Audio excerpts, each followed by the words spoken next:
Second session, and I'll be the chair for the second session, and we've got Michael Molkentin, and there may be a bit of a hiccup if Mark Rax isn't here. We'll be calling on Aaron to fill the gap, and we'll change it around, so the program will try to be close to form. We haven't heard from Mark, and he's coming from the airport, and there's a few issues on the car park getting here. Anyway, we'll get into it.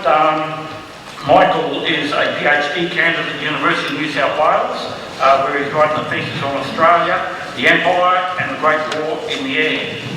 His research will form the basis of a volume in the Australian Army Centenary History of the Great War series that Oxford University Press will publish in 2014, which in a way is very, very good because that, as already indicated, that's the 100th anniversary of the first military flight in Australia at Point Cook. Michael is a qualified history teacher and a battlefield tour guide and has worked with consultant programs screened on the ABC and Channel 9.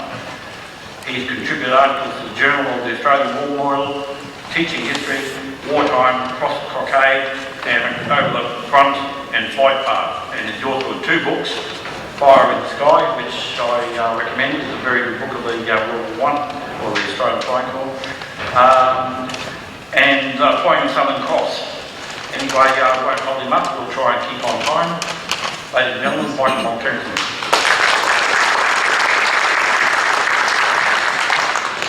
Thank you very much, David, and I just want to start by thanking Dr. Marine for including me, a humble graduate student, on the lineup today, and it's a great opportunity for me to test out my research before I submit it to the examiners to a room full of hopefully gracious critics.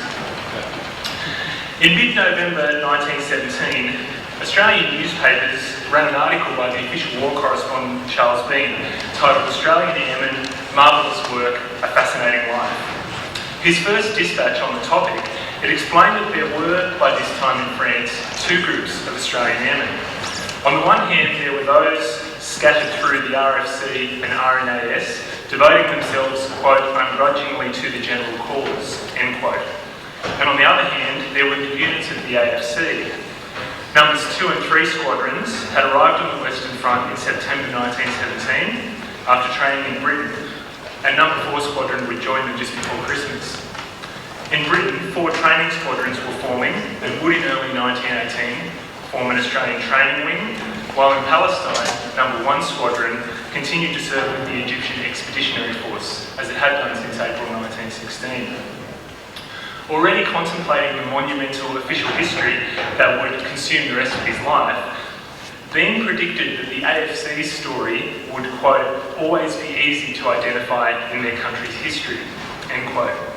Indeed, as he was writing, the Australian War Records section in London was arranging with RFC authorities to obtain duplicates of all the Australian Flying Corps records to return to Australia.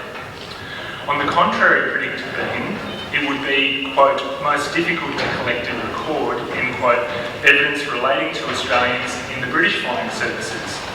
British administration did not distinguish colonial pilots, and it makes it even challenging today to identify them in the official records, to say nothing of evaluating their contribution or experiences. This morning I will examine Australia's involvement in history's first Great Air War from the perspective of what, in contemporary terms, might be called human resources. My concern will be how Australia, a dominion of less than 5 million on the far side of the world from Europe, with practically no aviation infrastructure in 1914, supplied men to serve in the AFC's 4 training and 4 service squadrons and throughout the British flying services as well. Although the AFC squadrons were part of the Australian Imperial Force, they were also part of the RFC. As well as having unit numbers in the British sequence, as Chris pointed out before, for most of the war, and serving in RFC brigades and wings, they also comprehensively relied on British authorities for equipment, training and policy. Nonetheless, for clarity, I will examine how Australia provided men to these two distinct organisations in turn, focusing first on the Australians in the British flying services before moving on to those who served in the AFC.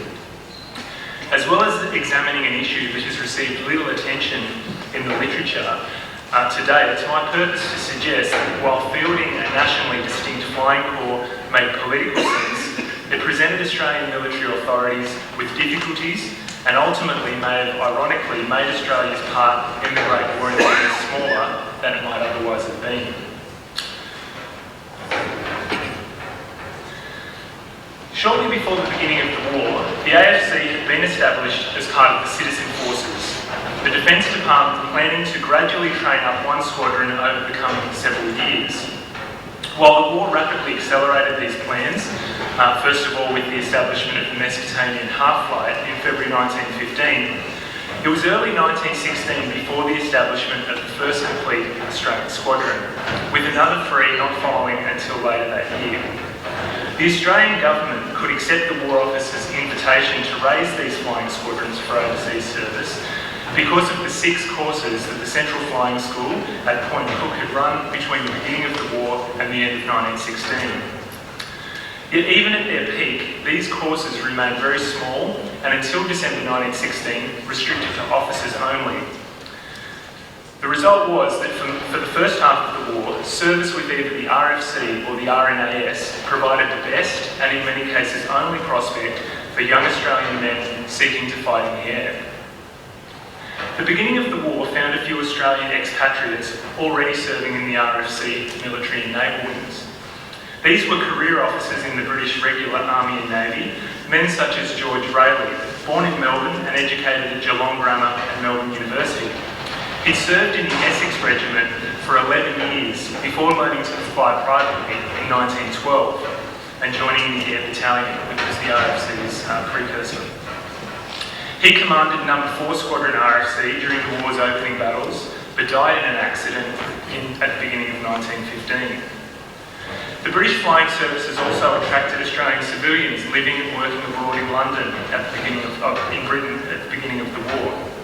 Like numerous middle-class men born in Australia around the turn of the century, Charles Booker's childhood was split between living in Britain and Australia. When the war started, he was at boarding school in Bedfordshire, and he enlisted in the RAAF in 1915. Others, such as Roderick Dallas, started the war in Australia. After failing to gain entry into the AFC, he paid for his own passage to Britain and topped the RNAS entry examination. Likewise, future civil aviation pioneers Norman Brearley and Patrick Gordon-Taylor both went to Britain independently and joined the RFC in 1915, when it became clear that the AFC had so few places. Some went in groups, such as the self-styled Queensland Volunteer Flying Civilians, a group of 9 flying enthusiasts who the Defence Department refused to take into the AFC and who in mid-1915 went to England. Then there were a dozen Geelong Grammar School boys who went to Britain with their headmaster at the beginning of 1916 to, as their headmaster put it, quote, best serve the Empire in her time of need. All these boys enlisted in British regiments, with 2 of them, James Fairbairn and George Kay, going to the RFC.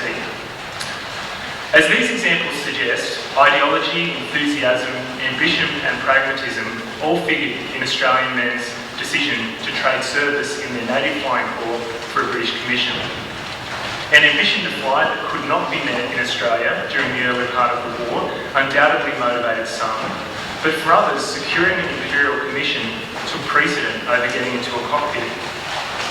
The influence of growing up in a society that venerated the British Army and has celebrated empire-winning deeds, what the historian Craig Wilcox calls redcoat dreaming, was all pervasive in Australia at the time of the Great War. Indeed, before Gallipoli, Australians looked wholly and enthusiastically to Britain for their martial inspiration. Peter Drummond apparently felt this way, applying first to a British artillery regiment, and when failing that, he joined the RFC. Likewise, Scotch College graduate Rupert Hoddinott also joined the RFC, and he wrote how he, quote, wished above all to have a commission in the British Army. He failed to secure an appointment in the British Regiment, joined the AIF in 1914, transferred to the Royal Field Artillery, and then went to the RFC in 1917. Very roundabout route to get there.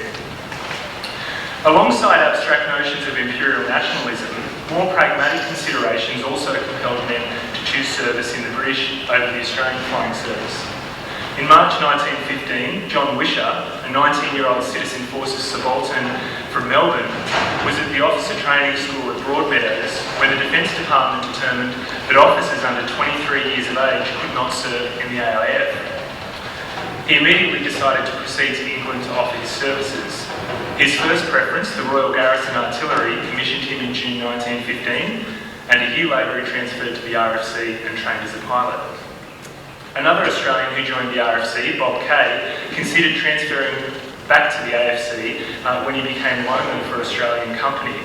But he then changed his mind, reasoning that he should stay in the British service, where he perceived better prospects of, quote, getting into a fine squadron, flying the very latest and best English scouts, end quote.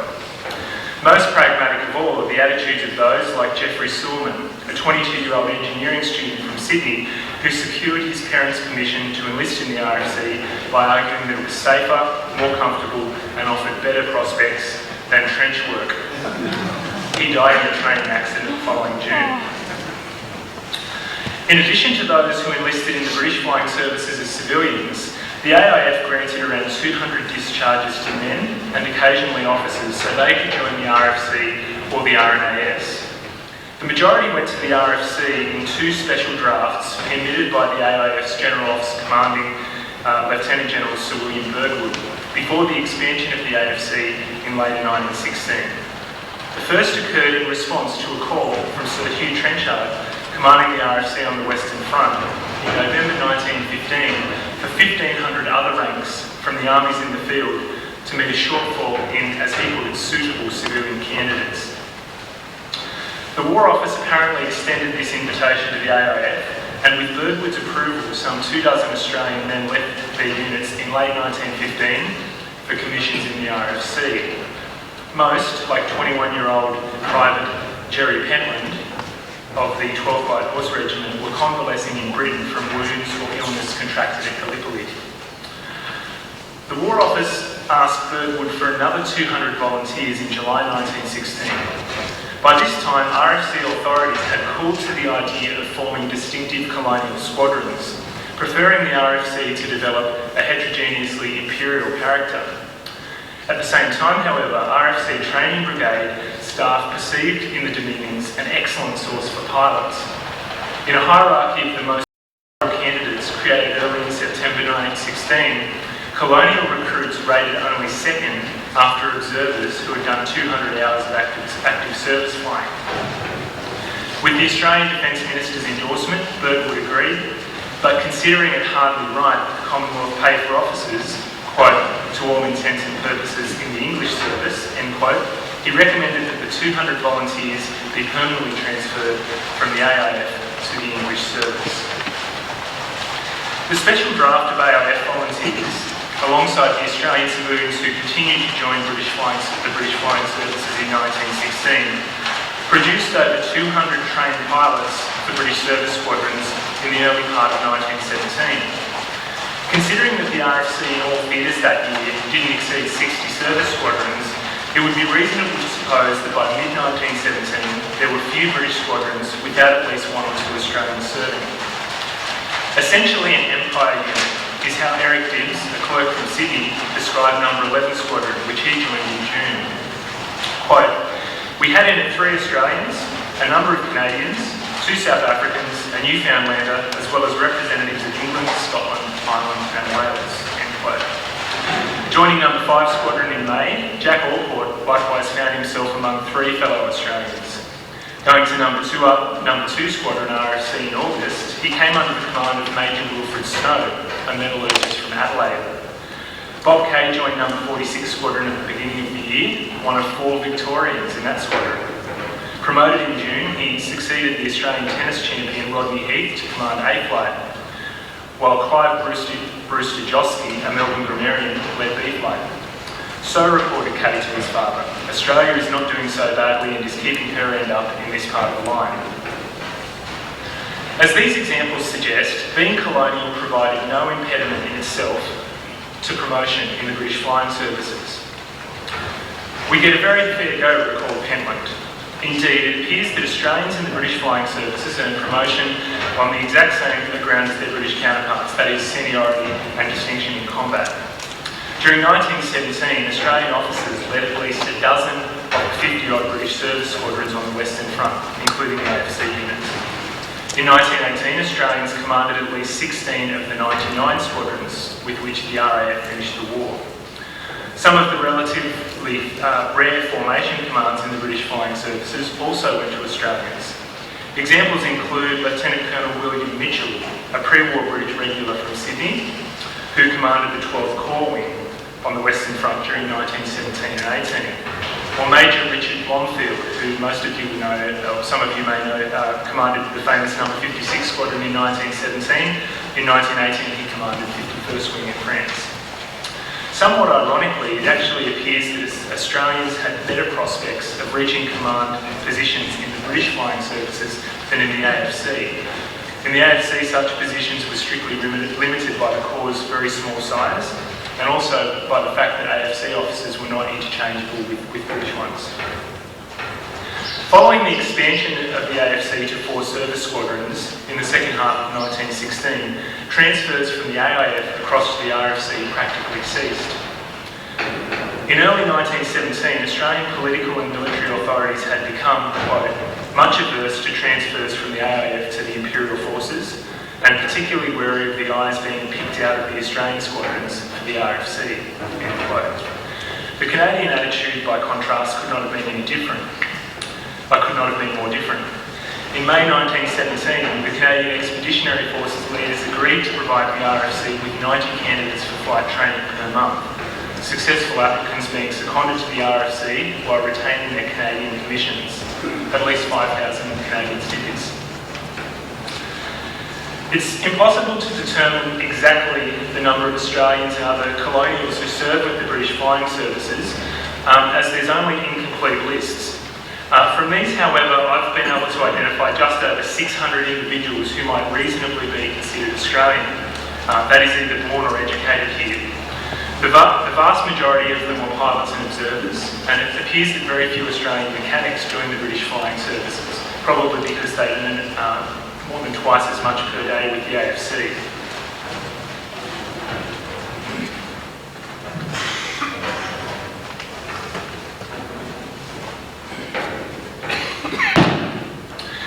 Research into the other Dominions' involvement in the air war, with the exception of Canada, is pretty thin.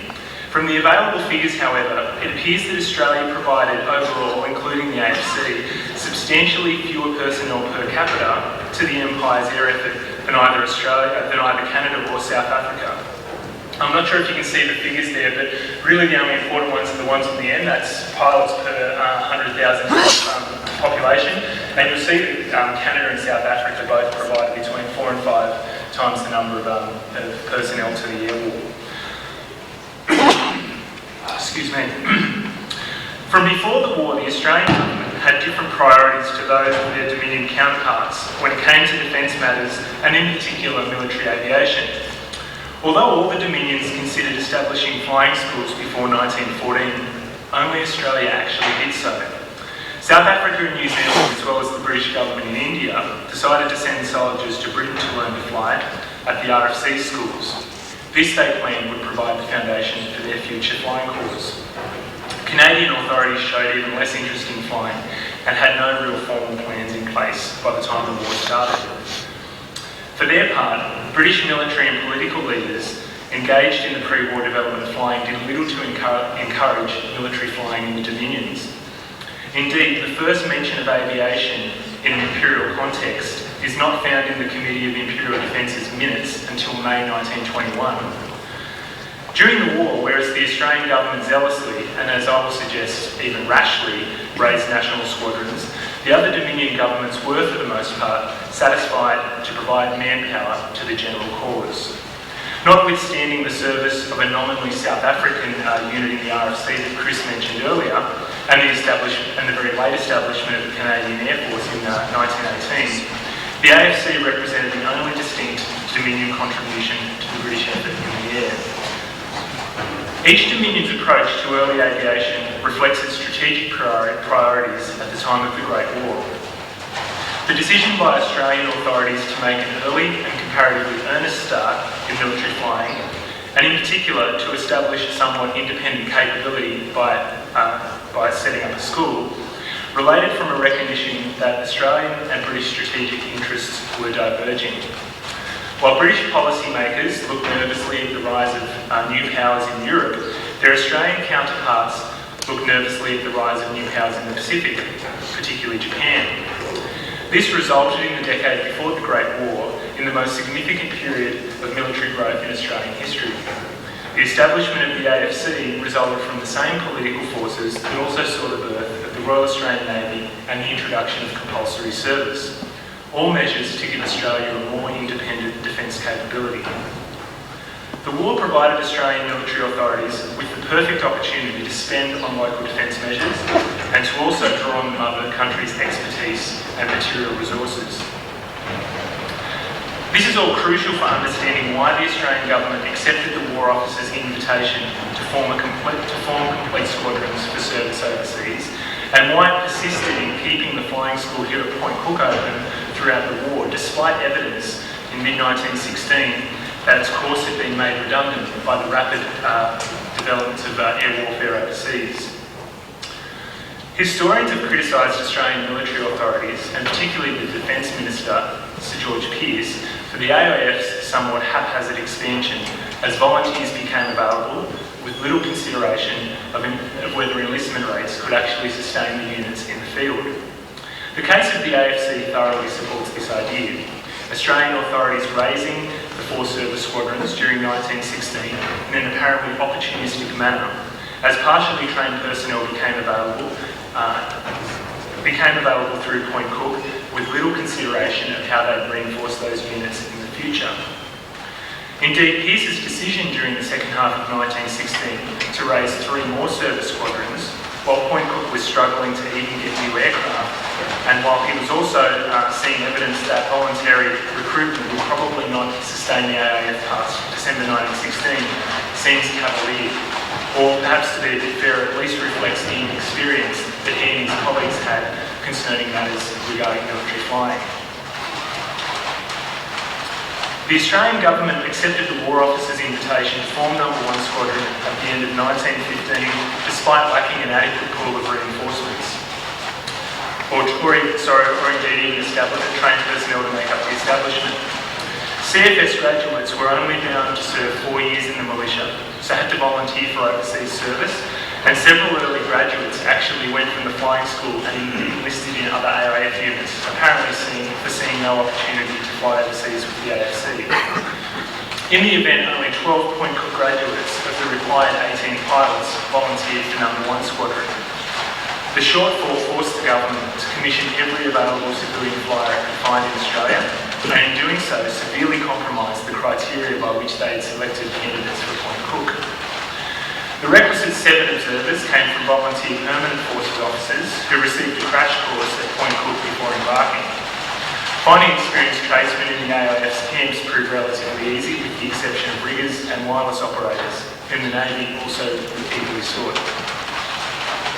Australian military authorities initially assumed that Point Cook would be able to sustain the new squadron and perhaps one other squadron overseas with adequate pilot reinforcements. Regarding mechanics, authorities in Melbourne anticipated a bi-monthly reinforcement of 16 tradesmen would be sufficient. As Richard Williams noted, however, quote, "The basis of this reinforcement appeared to be a general army rule and didn't correlate with the unique requirements of a flying squadron." End quote. Indeed, shortly after arriving in Egypt, No. 1 Squadron CO requested a reinforcement of a completely different size and composition to that anticipated by the General Staff, which subsequently took 2 months to muster and embark from Australia. This appears in hindsight an early indication of the inefficiencies associated with reinforcing a unit in the field from Australia and the lack of experience that Australian authorities had in administering a flying service. To raise 2 new squadrons in Australia during the second half of 1916 and a third in Egypt, the Department changed CFS's entrance criteria to make graduates liable for overseas service and shortened the course to increase the school's output. Nonetheless, the government had to concede in October 1916 that the new service squadrons would embark incomplete and partially trained.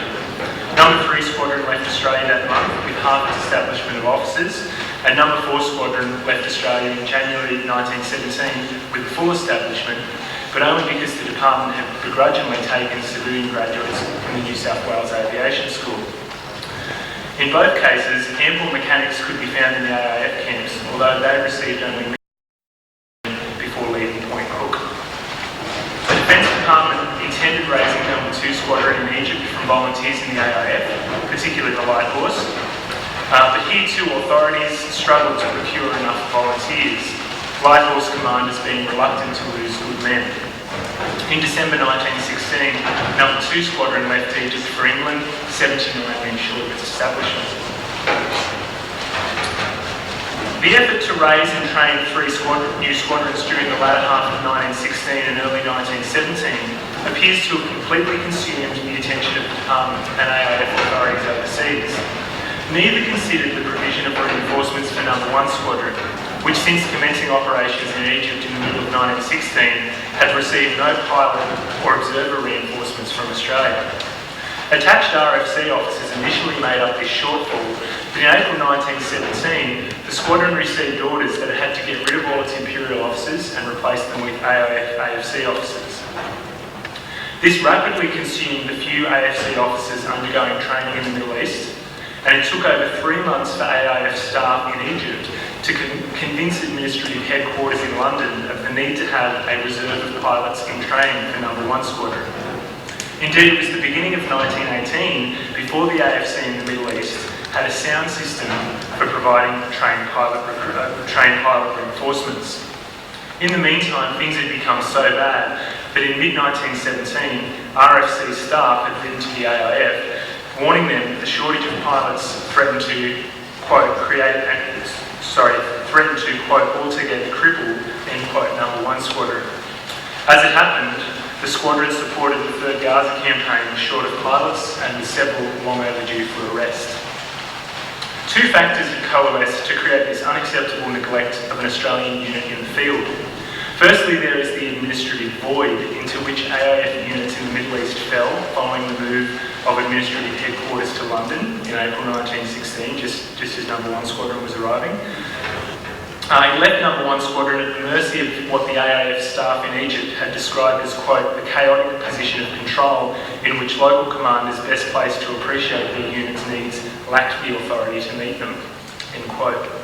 Also at play, however, neither the military authorities in Australia nor the AIF's administrative staff had considered the unique personnel requirements of flying units, namely their high wastage rates and the length of time required to train pilot reinforcements. Indeed, the AIF's leadership in Europe only gradually came to appreciate this during 1917, as numbers 2, 3 and 4 squadrons trained in Britain. In February, to fill vacancies in the new squadrons arriving from Australia and to raise 4 AFC training squadrons from scratch, AIF headquarters called for 291 volunteers from the combatant arms in England and France and put them into training in British schools. This put the new squadrons in Britain at establishment strength, but it didn't provide for future wastage. AIF headquarters first considered the issue in May 1917, 4 months before the squadrons were due to deploy to the Western Front and at the height of No. 1 Squadron's reinforcement crisis. The catalyst was an offer from Australia of a permanent monthly draft of 4 flying officers and 86 other ranks trained at Point Cook. Checking this figure with the War Office, Australian staff in London found this figure to be grossly inadequate. Wastage in RFC squadrons in the middle of 1917, they learned, was at 240% per annum, with 10%, that's for pilots and 10% for other ranks, a figure that Bird would consider quote-unquote startling, and evidently far in excess of what authorities in Australia had envisaged. More alarming perhaps was an admission by Administrative HQ's Commodore, Colonel Thomas Griffiths, that the AIF had taken no steps to meet wastage of this kind among flying officers. The 3 squadrons currently preparing for active service had in fact just 10 flying officers additional to their establishment strengths and training. In British statistics, Australian squadrons could expect to need 120 reinforcements by the end of 1917. And as it took about 6 months to train a pilot at least, Griffiths considered it most urgent that the AIF organise a system to provide for the ongoing recruitment and training of flying officers. As a stopgap, he promoted 120 mechanics to begin flight training immediately. It was certainly their lucky day. And to meet the longer term requirements for reinforcements, he calculated the AFC would need 35 new pilots to begin training every month. Believing Point Cook graduates to be undertrained and sometimes medically unfit, and also believing mechanics to be generally unsuited to be officers, he convinced Birdwood to provide a monthly reinforcement draft from AIF units in the field. The AIF and the War Office both advised the Defence Department that it was no longer necessary for Point Cook to train pilots. Fearing that closing the school might stunt the development of aviation after the war, the department kept it open and continued training pilots, though when they arrived in England, they had to complete the entire British course from scratch.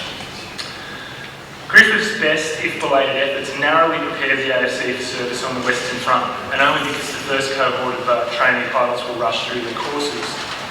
By the end of 1917, the position was better in hand, and during 1918, Griffith's system would continue to feed an adequate number of pilot reinforcements into the training system. Mechanics, meanwhile, have remained in abundant supply throughout 1918. With 47 per month arriving from Australia and negligible wastage in the squadrons themselves, such a surplus existed in mechanics by the middle of the year that Birdwood asked the government to stop sending them. Hoping to reduce the drain on his combat units, he suggested administrative headquarters train more of them as pilots. As Griffiths had originally anticipated though, and as the RAF authorities agreed, few among the mechanics were suitable to be trained as officers. In June, AIF headquarters ordered the training squadrons to send their inefficient mechanics back to the infantry. Not such a good day for mechanics. Although adequate in numbers, the AIF's arrangements to reinforce the AFC from units in the field had problems that Griffiths had not foreseen.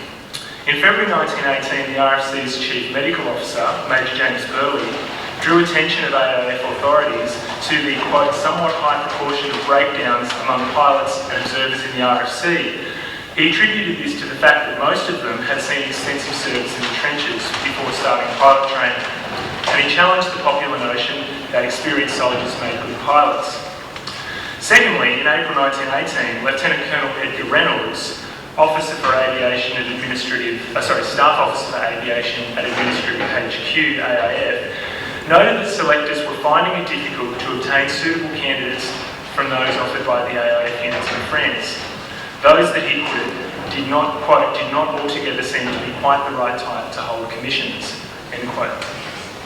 He believed the AFC needed public schoolboys who had the quote-unquote right characteristics to be leaders, such as keenness, initiative, self-reliance, and a willingness to quote-unquote play the game.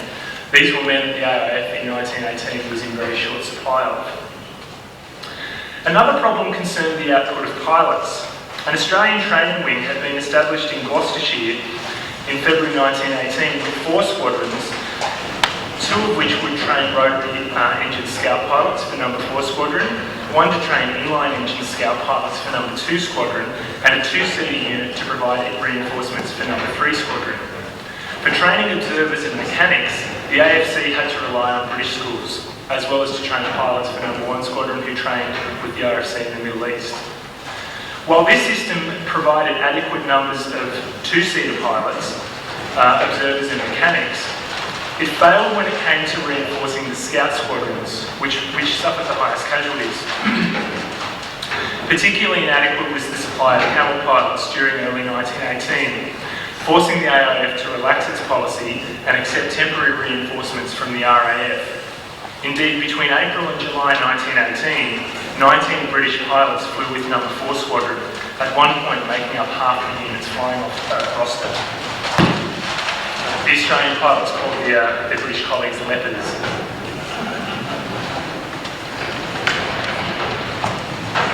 All in good fun, apparently.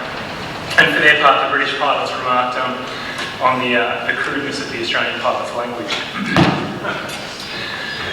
These issues all prompted Reynolds to propose a significant change to Australian training in the last part of 1918, the final months of the war.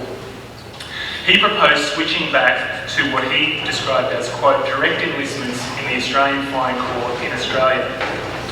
With a revised training system and an RAF medical board, he argued, Australia could produce 100 locally trained flying officers per month. The scheme had the support of both the Air Ministry and the Defence Department, the latter of which agreed to overhaul and significantly expand training facilities at Point Cook. With the assistance of some experienced AFC and RAAF officers who returned to Australia in the middle of 1918, the government established a training system here at Point Cook that it believed capable of, quote, producing pilots completely trained and ready for service abroad, end quote. The war ended, however, before this could begin, and the new schools were subsequently disbanded along with the AFC after the war. Had the war continued into 1919, it is likely the AFC would have drawn its recruits directly from Australia instead of from AIF units in the field, where it actually seems there was an abundance of men who were quite the right type. That is, not combat fatigued and freshly graduated from the right schools. A special draft of 16 Point Cook graduates left Australia in June 1918, providing a foretaste of what the AFC's future pilots may have looked like. All but 2 of them had no prior active service, and their average age was 20 and a half years. Among them 7 students, 3 engineers, 2 electricians, 2 clerks, a business manager and a carpenter. As it happened though, until the armistice, the AFC continued promoting the majority of its flying officers from the ranks of frontline units. The candidates selected for September 1918 suggest that, indeed, by this stage, the AIF had exhausted its resources as far as pilot material went, certainly as far as Reynolds' conception of ideal candidates went. Among them, we find 25-year-old Lieutenant Donald Junner of the 4th Pioneer Battalion, an assisting signal adjuster who had enlisted in August 1914 and had been hospitalised 4 times since. Lance Corporal Frank Mason of the 20th Battalion, a 29-year-old station manager who had enlisted in March 1915, and Gunner Harold Bowler, 25 years old, on active service since mid-1915 and 3 times in hospital. The AFC's reliance on combat veterans for flying recruits, despite the emerging medical wisdom of the day, might explain a striking contrast between the average lifespan of pilots in the Australian and the British flying services. In the war's final 18 months, AFC pilots served between 47 and 80% of what their British counterparts did, depending on the aircraft type. The difference was most marked in Number 4 Squadron, where the pilots had an average lifespan of 2 months, as compared to their British counterparts who served on average for 4.2 months, over twice the amount of time. The Australian government ostensibly achieved its aims for military aviation during the First World War. It finished the war with around 4,500 men who had overseas experience in the AFC or the British Flying Services, a large number of surplus warplanes, I think one of which is behind us over here, and also, most importantly, as Chris pointed out this morning as well, for Australia's standing in post-war imperial politics, they made a small but clearly defined role in the Empire's air effort. Indeed, from early 1918, the British press had been reporting the AFC's deeds as distinct from the RAF's.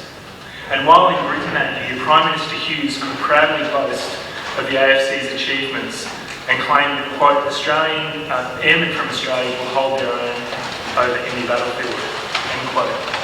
His Canadian counterpart, despite having more than 5 times the number of personnel committed to the air effort, would have difficulty making such a claim.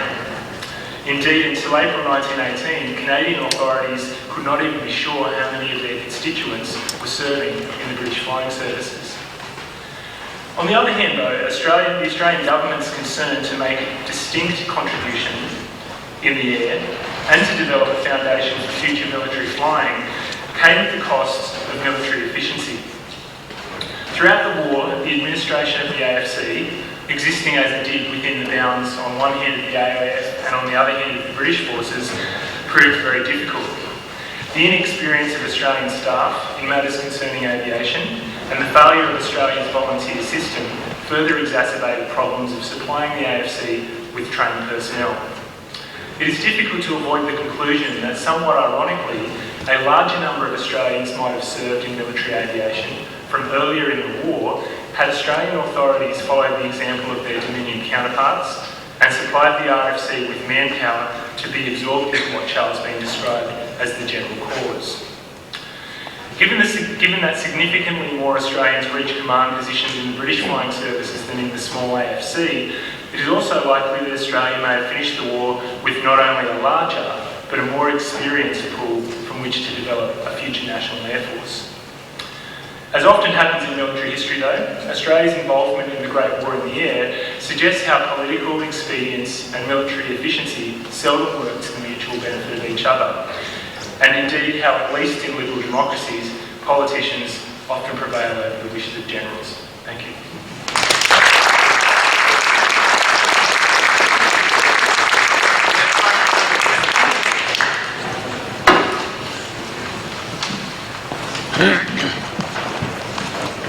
Thanks, Michael. That's great. Neil Smith. A couple of things. First up, over the years I've been chipping away at a project whereby I've been identifying Australians who serve with allied countries. And I'm not sure of the figure. I didn't do any comparative work prior to this conference, but I guess I've got upwards of 1,000, four figures, Australians who served with primarily British air services, some of the French, and all sorts of things. That's the first point I would make. And the second one is a question. You commented on the suitability of the lack of suitable candidates for commission with the AFC and the RAAF, particularly the AFC. What thought was given to commissioning or giving pilots wings without a commission, as we did later on during World War II and so forth? Yeah, in the British flying services during the First World War, there were certainly NCO pilots and NCO observers as well, particularly observers, very extensively used. And it was fraught with some difficulties. I mean, you've only got to read some memoirs, some pilots' memoirs, to realise that socially that had some problems associated with it. It was never done in the AFC. There's one non-commissioned observer I can think of. It's the fellow who was killed in the Ghost REA, the observer. I'm terrible with names. Hughes. Number 3 squadrons, you know, killed in December 19... Sandy Hughes. Yeah, Hughes was the observer. Oh, Sandy was the observer. Yeah, I think he was non-commissioned. He's the only one I can think of. And as a general rule in the AFC, they didn't. I've never seen a document considering non-commissioned pilots.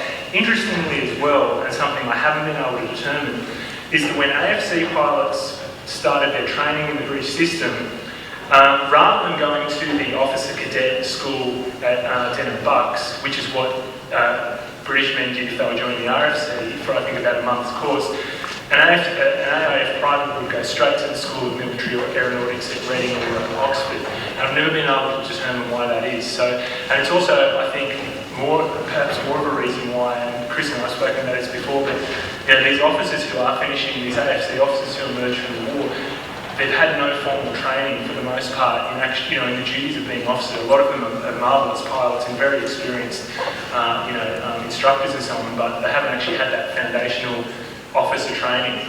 But that's a question, if anyone hasn't answered that, I've always wondered why that was the case. Thank you. Given that the AFC was formed before the AIF, what was the subsequent relationship between the two organisations? Okay. The AFC was initially established as Chris was saying before, it's often assumed that the AFC was started in response to the war beginning, but it wasn't at all. The AFC was established as part of the citizen forces primarily. So it was going to be for home defence because citizen forces couldn't be sent overseas as part of the Defence Act. So the original AFC was going to be for survey, coastal defence. I mean, the Navy was very interested in developing it. I think this is one of the reasons why Point Cook's on the coast, because it was going to be a joint school. The relationship was a bit complicated in the early stages. As I mentioned, a number of men who initially trained at Point Cook, they weren't actually obliged to serve overseas. So that's their first 2 or 3 courses at Point Cook. They could get their pilot wings here, and that only meant that they were part of the AFC in Australia as part of the citizen forces. They actually had to volunteer to join the squadrons that would be serving overseas. In late 1916, the Defence Department changed the rules and candidates coming to Point Cook were actually required to enlist in the AIF, so they were liable for service overseas. So anyone who graduated here could then be put on the boat to serve abroad. More questions? Could I ask, Michael, could you give a brief outline of where the New South Wales Government Aviation School fitted into what you've been describing? Okay. Yeah, there's a whole other paper in there. That's a really interesting, and I've got to say, there was an interesting book done, Neville Hayes wrote a book on it. Fantastic, a lot of research there, and there's a lot of records for it. New South Wales Aviation School was established in 1916, and it's interesting, in late 1915, early 1916, all the states start sort of wanting to muscle in on flight training. You know, the Queensland government does it with their little band of volunteers. South Australian government's sort of discussing it at one point. New South Wales is the only one that does it.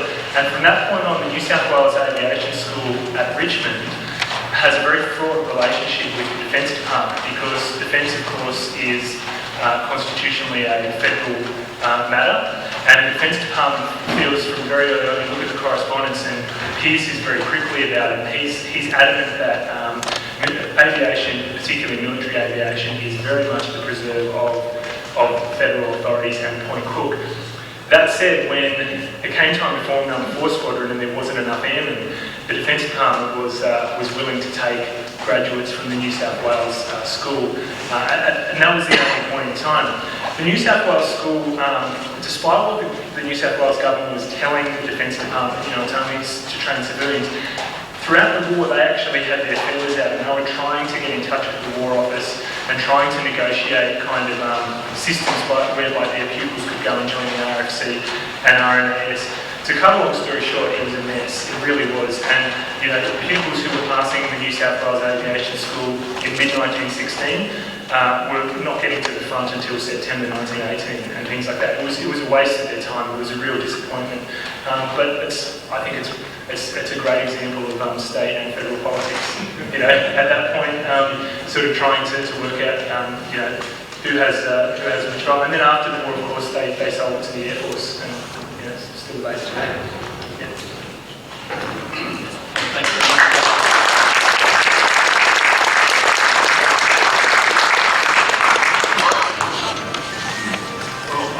It carried on a bit after what Chris referred to this morning about the number of pilots or Australians that actually served overseas but didn't serve in the Australian Flying Corps. It seems we haven't moved much after 90 years, and we're still getting around who's who in the zoo, particularly the Army, the Air Force, etc. Well, we gave our helicopters away to the Army, and that was sort of a downhill run. We're trying to get them back. But one thing that did come out of it, which when we were talking about the pilots, they were prostituting themselves to go to fly with the other sides. At least the TECO stayed true to form and stayed with the Australian Flying Corps. At least we were there.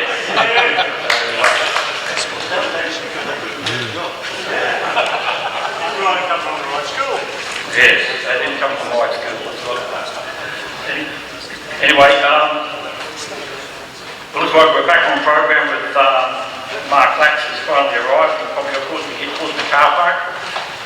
Anyway, Commodore Mark Lax joined the Royal Australian Air Force Academy in 1974. He graduated ducks of his class, and after navigator training, he had operational, test flight and instructional periods before completing a number of staff positions. During his career, he was base commander of RAAF Sea Star in Victoria and later at RAAF Base Richmond. Following years, Mark held appointments at Glenbrook as Director in charge of plans and future development, and went on to hold a number of posts in Canberra, developing high-level policy and defence strategy. In 2006, he was appointed to his final position, Director General Strategic Policy in the Strategy Division. That's a mouthful. You have that on your card. Responsible for strategic assessments, strategic plans, function, and for the whole of the defence, and a wide range of high-level strategic and long-term planning documents. He retired from work in 2007 and was the managing editor of the ADF Journal. And in 2008, he was appointed to the Defence Honours and Awards Appeals Tribunal, where he acts as the RAAF Specialist Advisor. He also facilitates planning and exercise activities for the Custom and Border Protection Command and the Defence College. In 2011, he completed his PhD and was awarded the Medal of the Order of Australia in the General Division for his work in military history and support for various veterans organisations. He's published 9 books on the RAAF and aviation history, and he's a graduate of the RAAF Academy, School of Air Navigation, Royal Air Force Grammar, RAAF Staff College, USA Air War College, and also alumni of the University of Melbourne, University of New South Wales and the Kennedy School at Harvard University. And in some of his time there, he enjoys cricket, reading and writing. So I'd like to welcome Mark, who's going to talk about the AFC in hotter climes.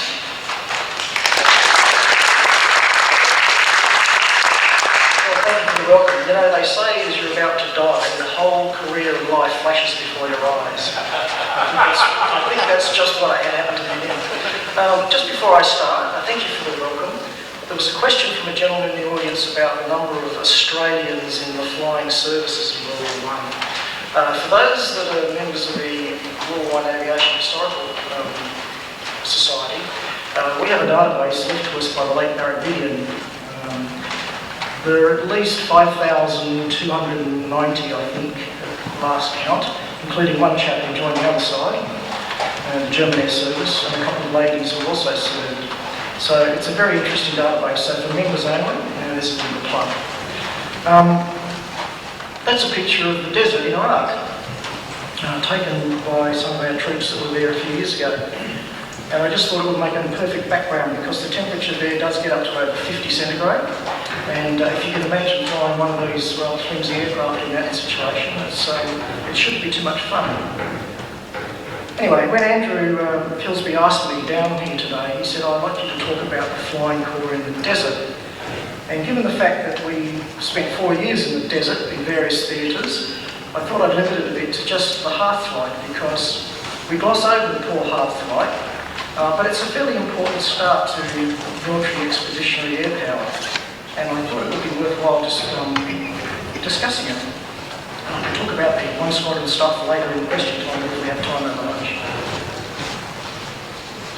So therefore I'm going to talk about Mesopotamia, the land between the rivers, and the rather inauspicious start that our flying services had there. Australian military forces have had 3 expeditions to this part of the world, World War I, World War II, and of course more recently. But today I'm just going to talk about the 1915 and early 16 engagement, where we had a little element of 4 officers and 41 mechanics, making up just half of the flight.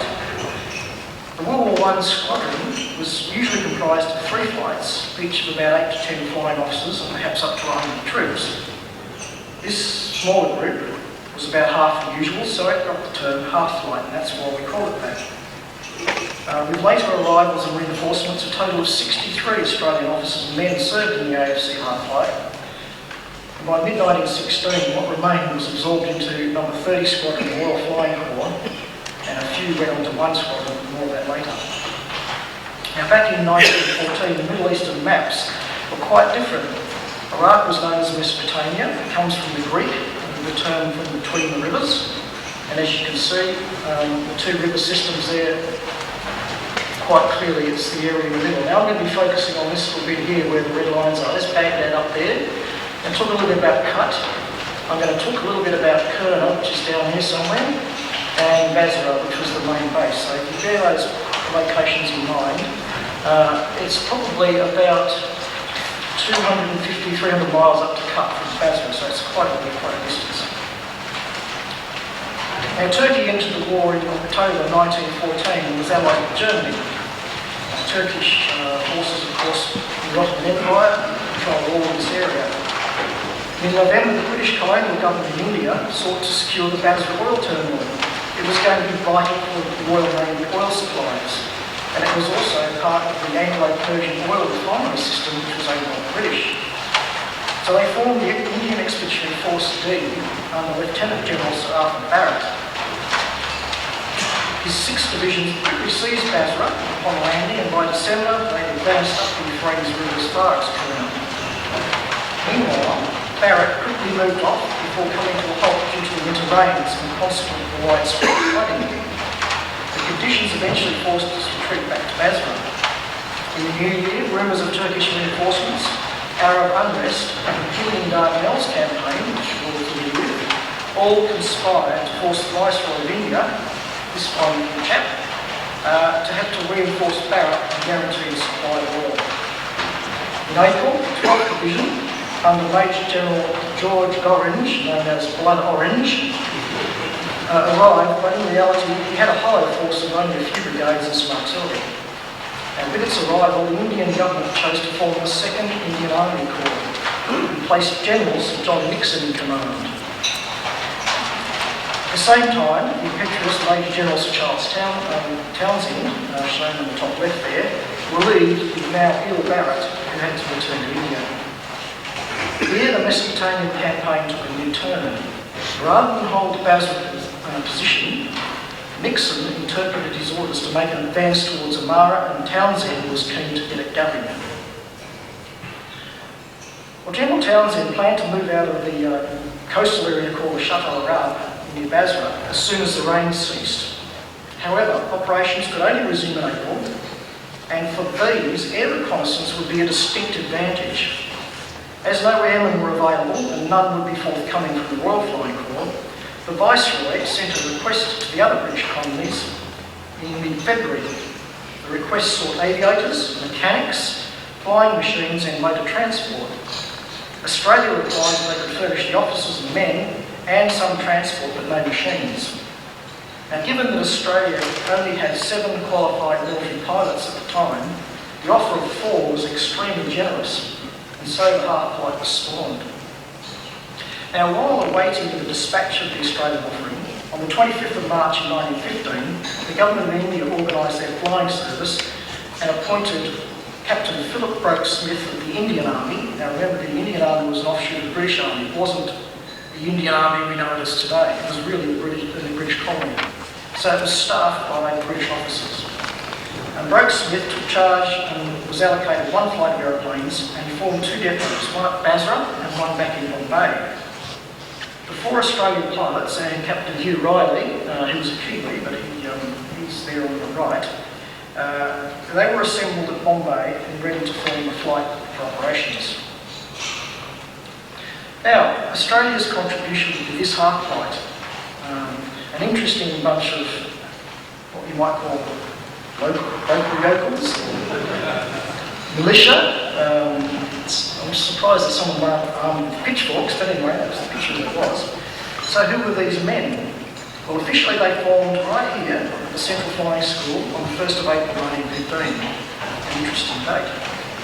Now, according to Fred Cutlake, the author of the official history of the AFC, they comprised Henry Peter, Tom White, George Mers from the Central Flying School, and Harry Trelaw, who was a pilot who had been trained in England and came back to Australia to join up.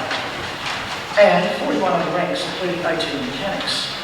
While most of these men had not even seen an aeroplane, let alone worked on one, the mechanics selected all had experience in motor engineering shops and were further trained before embarkation. As to their travelling equipment, the unnamed author of the note that now resides in the War Memorial Records would attest, and the person with quote one in front of them, this is audience participation, folks, please read it. This is what this guy said. Okay, we embarked on the 21st of April 1915 at Melbourne on the mail boat P&O Moria. We had a good time going over, calling at Adelaide, Perth, Colombo, and arrived at Bombay on or about 18th of May 1915. At Bombay, we were put up in an Indian barracks called Calabar. We were there for about 3 days when we received orders that the whole of the mule transport was to remain behind and we were to embark for Basra. We were paid 3 months' pay in advance at Bombay and received 30 rupees, about £2 per month extra, above the Australian rates of pay from the Indian government. The only things we took were tools, transport spares, everything for carrying on the good work. We had a leather bag for each mechanic, each outfit costing about £7. We took a travelling workshop made at Newport, which was fitted with a lathe, drilling machine, various instruments, forge, anvils, drills of every description. Our stores lorry was a Garford. It was complete in every detail, nothing wanting. In addition, we had 2 wagons and a Villiers 4.5 horsepower motorcycle. That was really our mode of transport. Then we had mule transport, consisting of about half a dozen wagons and 30 mules from South Australia. These followed us from Australia on the next boat. Thanks, Steve. Next time we'll just use the mic because everybody hears, so I apologise for that. But just before I go on, how astute was it for the Australian miners to put together 2 trucks full of kit underneath, not knowing what was going to be waiting for them in Basra? And those 2 vehicles, when they got there, for the first 3 or 4 months were the only workshops they had to use, apart from some hangars, which used basically the Europeans. Now, upon their arrival in Basra, that same witness described the scene. And the person has quote number 2, please. We'll just get the microphone to you, Andrew. Oh, sorry, Dal, what did you cut? The whole of the place was in a state of turmoil. Passing into the river on the 26th of May 1915, we disembarked and went to a place called Tanamar. This was to be our first aerodrome, but it was underwater and it needed great efforts to make it suitable. Captain Pictree selected the site for the aerodrome, which after draining turned out to be very good. When the aerodrome was being finished, we built workshops and supplies were received from the forwarding officer in Bombay. The material came from supplies by the Indian government as it was an Indian expeditionary force. In some cases we had stuff sent to us which was of no use. We carried spares in very small quantity and we had a lot of stuff from the flying school at Setterfall, but it was found to be quite unfit for use. We had, in addition to Australian mechanics, 4 NCOs from the Indian Flying Corps. We also had Indian labour, Indian carpenters who were rather slow, but the work was good. And the fitters and turners we had were always reliable. Here on the drone we installed our workshops, erected our planes and prepared for the work of service flying. Thank you. Now, the aerodrome had been organised on an old Arab cemetery. It was the only high ground around and was protected by an earthen dyke. The whole area was subject to flooding, and as you can see in this picture, there's the camp up here, quite well established, but very low-lying ground. It would remain the aircraft park and major workshops throughout the entire campaign, right through to the end of 1918. While the half-flight and later number 30 Squadron Royal Flying Corps would fly from numerous airfields during their stay, usually no more than 9 or 10 mechanics would go forward to the forward airfields, most remaining at this depot. So what of their adventure? Well, Captain Peter had sailed ahead, White, Trelaw and 37 other ranks sailed from Bombay. And you'll notice they've sharpened their act up a bit smarter here, including their pith helmets and uniforms that look about the same. They were issued in Bombay. And with other 4 troops bringing the motor transport a couple of weeks later. A further shipment of horses and mules later followed, although Mers was detained on instructional duties and he joined everybody in June. Now, upon their arrival in Basra, on the 26th of May, the Australians were met by 4 other officers whom they could work closely. Captains Philip Broke-Smith, who's the British, and we met him already, Hugh Riley, a New Zealander of the Indian Flying Corps who joined in India, Lieutenant William Byrne, another New Zealander who was born in Australia, and Equipment and Workshops Officer 2nd Lieutenant Wilford Wills of the Indian Army Reserve. Fulton and Yates Brown were shortly to join them. This picture will be taken a little later. The British arrived with 16 British and Indian drivers and mechanics. So now the half-flight were gazetted into the Indian Army for command and discipline purposes, but kept their Australian identity. Now, upon arrival, Broke-Smith was assigned to the General Headquarters in Basra, and Peter took command, and White was put in charge of the aircraft park at Basra. The expedition arrived in time to take part in Townsend's summer offensive, and the offensive was going to follow the rivers. These are the locations of the airfields that they would use up until the point of the cut. So they did actually do a leapfrogging type of strategy.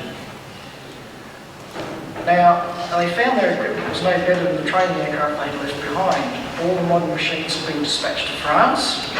Egypt got the second-class ones, and Mesopotamia got the bits and pieces that were left. In this case, they had 2 Morris Farman shorthorns and a Morris Farman longhorn. Shorthorn with Trelaw in the cockpit, it's called the rumpety from the name they made as they taxied across the ground. They were powered by 70 horsepower Renault engines, so clearly Mesopotamia was definitely a sideshow. As to weapons, one mechanic reported, quote, "They were not armed, carrying only 2 carbines with 15 rounds of ammunition for each pilot and observer. Bomb racks were fitted for using 20-pound hail bombs, and we carried 4. These bombs were made at the Kirki arsenal in India and proved very dud." So they made their own. Now, according to Peter, the Farmans only arrived in late May and with only 1 spare engine. Nevertheless, Riley and Peter made their first flights on the 31st and reconnaissance over the enemy positions north of Kerner. Their reports led to a successful British advance in the town in what has been referred to as the Battle of Norfolk Hill, and the subsequent capture of 2,000 Turkish prisoners, 17 guns, and the sinking of 2 of their gunboats. At that stage, they were the most effective form of enemy surface transport. Now, a week later, Mers and Riley made a recce of Nasiriyah, and again their report assisted in the taking of the city on the 24th. These recces were carried out between 1/4 and 1/2 mile over the Turkish lines. No wireless sets were installed because they were too heavy, so reports like this one were either brought back or dropped in film canisters with a streamer attached so that the army could pick them up. Well, so far it had been pretty easy, but this was about to change. In July, 2 quadrants were added to their establishment, and later 4 Martenside Scouts, but they were not up to the hot and sandy conditions, as we'll see. The quadrant was fitted with an 80 horsepower engine, but it had no armament. Flying was up to 6,000 feet maximum, but the heat, dust and sand meant pilots had to fly lower to clearly observe the enemy positions and other features, which of course put them in range of ground fire. Now eventually the rotary engines gave in to engine failure with disastrous consequences. On a calm day, 50 miles per hour was possible, but when the Shamal wind blew up, the aircraft would actually fly backwards. The line was a write-off, literally. As well as the hot conditions, the flimsy construction of the obsolete craft meant accidents were also very costly. Very quickly the Martensides were reduced to 1 and the 2 quadrants were lost to enemy action. On the first occasion, the 30th of July, after completing the reconnaissance, Lieutenant Mers and Byrne landed in the desert with engine trouble. The other quadrant pilot, piloted by Major Riley, with Sergeant Palmer as a passenger, also force landed. But he and his passenger were rescued, later returning to fix their aircraft and fly it back. As Mers and Byrne were missing, Lieutenant Wills, together with Staff Sergeant Cyril Heath, an Arab boatman, and 2 Indian soldiers using a bellum, which is a flat-bottomed boat, went off to investigate. For this effort, Sergeant Heath was awarded the Flying Corps' only Distinguished Conduct Medal of the War. Now I'll leave the rest of the story to Tracy. Tracy will be talking about that a bit later, so I'm not going to go any more about what happened there. Now, engine trouble forced Tom White and Frank Yates Brown, an Indian Army observer from the famous Bengal Lancers, down the Azure, and as Yates Brown, armed with only a rifle, acted as a guard and navigator, White taxied the aircraft back across the rocky ground until after taxiing over 17 miles, the engine picked up and they were able to fly home. It was a remarkable escape.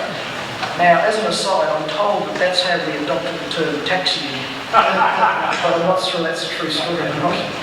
Right next to me on the plane suggested it was reading what I was reading.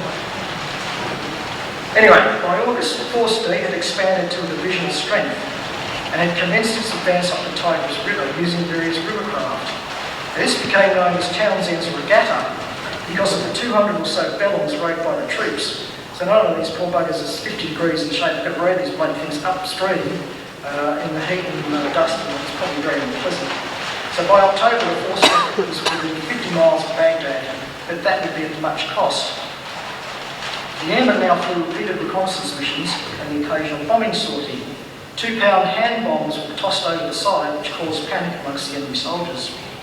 Later, 20-pound bombs arrived in theatre, but the inadequate bomb ranks meant the crews preferred to drop them through a hole they cut in the cockpit floor. I can just imagine us doing that in F-18 today. As well as bombs, the crews also got messages and maps of Turkish positions and details of troop concentrations of enemy artillery. Now in August 1915, the half flight was redesignated A flight for number 30 Squadron of the Royal Flying Corps, and this is how we see this mild transition. The rest of 30 Squadron was in Egypt and would later join the flight sometime after this part of the story. At the same time, the Navy turned up. 3 short seaplanes arrived. They'd been withdrawn from East Africa because the operations there were finished, and these were used for naval support and artillery spotting. In effect, there was one great big unit and everybody knew each other, and I suspect some of the Aussies might have had a fly on one of these occasions, but can't find any evidence to show that that's correct. Anyway, in September, a fireman, Gordon and 2 scouts flew up to Sheikh Saad in support of Townsend's push north. Now, this is a picture of the airfield, which you can see is a bit like Point Cook was in the old days. Pretty rocky and rugged, but in the background you can see there's a chimney stack there with some smoke. That's actually a licorice factory, believe it or not, which was going from before the beginning of the war. And it's another story, I won't digress, but I just thought that's how I identified this entry on the photos. Anyway, within 2 days, the British pilot was written off the Shorthorn in bad landing. On the 13th, the Scout crashed on the same aerodrome during a test flight. On the 16th, the Sand and Heat took their toll, and this day Harry Trelaw's number came up.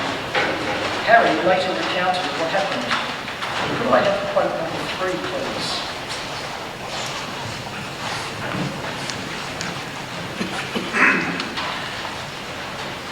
I was just landing at headquarters after an hour and a half flight from our temporary aerodrome at Sheikh Saad, where I received an order from the flight commander to join divisional headquarters on the Tigris River, and I espied my observer, Captain Atkins, making his way towards me with his usual bright smile lighting up his tanned face. We start at daybreak tomorrow, he commenced, to reconnoitre the position supposed to be held by the Turks about 14 miles to our front, and we're to find out at any cost whether they still hold the place and 7 other minor matters. The Arab spies say they are there in force, but reports from other sources contradicted them, saying the Turks have retired before our advance. If that is the case, our force must follow rapidly in pursuit. Thanks, Karen. Now, the 2 went off to plan their flight, which really consisted of a bit of a chat and an idea where they were going to fly. Now, could I have quote forward to continue the story? Thanks, Chris. We're just over their front line on its left flank. There were readouts, trenches and information enough to keep Atkins sketching and writing at his fastest rate. A little puff of smoke over to our left, quickly followed by others, shows us plainly that we have succeeded in our mission, that the Turk has betrayed himself by using his artillery on us. I fancy the engine is flowing up. I glanced at the indicator to find the revs are indeed dying down fast. We decide to make for a dry piece of ground on the left bank of the river, where possibly I may be able to make a hurried repair and still get away. A few shrapnel shots burst here and there, but as before, their shooting is very bad. A long slow glide ensues, during which we are able to tear up our notes and maps and cast them over the side, keeping a careful watch for any stray patrol parties which may be out in front. We are now about 200 feet up, and I see the irrigation channel which we are just going to skim over is full of men. We glide into a perfect hail of rifle fire to land about 80 yards in front of this trench which is full of Arabs, Turkish irregulars. The bullets were whizzing past our heads, going through the bracing wires. We jumped out of the machine and placed our hands up, but as the firing continued, we took what cover we could, eventually daring to try and run. But before going many paces, we were surrounded by some cavalry and a minute or two by an excited crowd of Arab fanatics and Turkish irregulars who started to loot us at once, tearing off most of our clothes and equipment. Thanks, Chris. Now, who said that the Airmen had it easy, huh? Just when things turned grim, a Turkish officer appeared and they went into captivity, initially transported to Baghdad and then into Turkey. Although badly treated, they survived the war as prisoners. Within a week of their arrival at Sheikh Saad, 3 of the 4 aircraft were lost, leaving a single mountainside to support the advance on Esseni, the Turkish stronghold before Kut. Now, given the need for air support, a scout was created and sent upriver, but it was stranded on a sandbank and was well into October before it actually arrived. So Peter flew the second scout up, unfortunately damaging it, which caused further delays and injuring his left foot in the process. The other Shorthorn was flown up by White, arriving safely, making only 2 aircraft available for Townsend's September assault on Cut. By the 30th, Peter's scout arrived, but on the 2nd of October, he crashed it again. Now, Riley made the first reconnaissance flight over Baghdad on the 6th of October, and by the 13th, the farm had been repaired, making 4 aircraft to continue reconnaissance and bombing missions. This is actually one of the photos they took, and it's remarkably clear, I think you'll agree. I did actually look up Google Earth, and I haven't got the picture here, but this little road sort of system and that there is very clearly visible. You can actually go to Google Earth and see the same spot today. So it's quite fascinating that they did this in pretty rough and rugged conditions. On the 5th of November, 4 more modern BE-2Cs arrived at Basra, and the aviation unit in Mesopotamia was reorganised, now a full 30 squadron under Major Riley. The aircraft park became number 4 aircraft park for reporting purposes. To support Townsend's the BE-2Cs were shipped up to Cut by barge. Now, Townsend's thrust was planned to come up cross through the river, take Cut, which was a strategic junction point, and then that would launch them up through Cestafon up to take Baghdad. That was the plan. However, on the 13th of November, White in the Shorthorn, again with Captain Frank Yates Brown, volunteered for a mission to cut the main telegraph line into Baghdad. Carrying necklaces of gun cotton and extra tins of fuel and oil, the pair discovered that the telegraph wire actually ran westward from Baghdad along the main road, so coming out this way, not up through the river system as they'd expected. As Turkish troops were constantly on the move along the roads, it was inevitable they would be caught, and although landing in a spot where the surface looked smooth, the aircraft crashed into an only telegraph pole of 300 miles.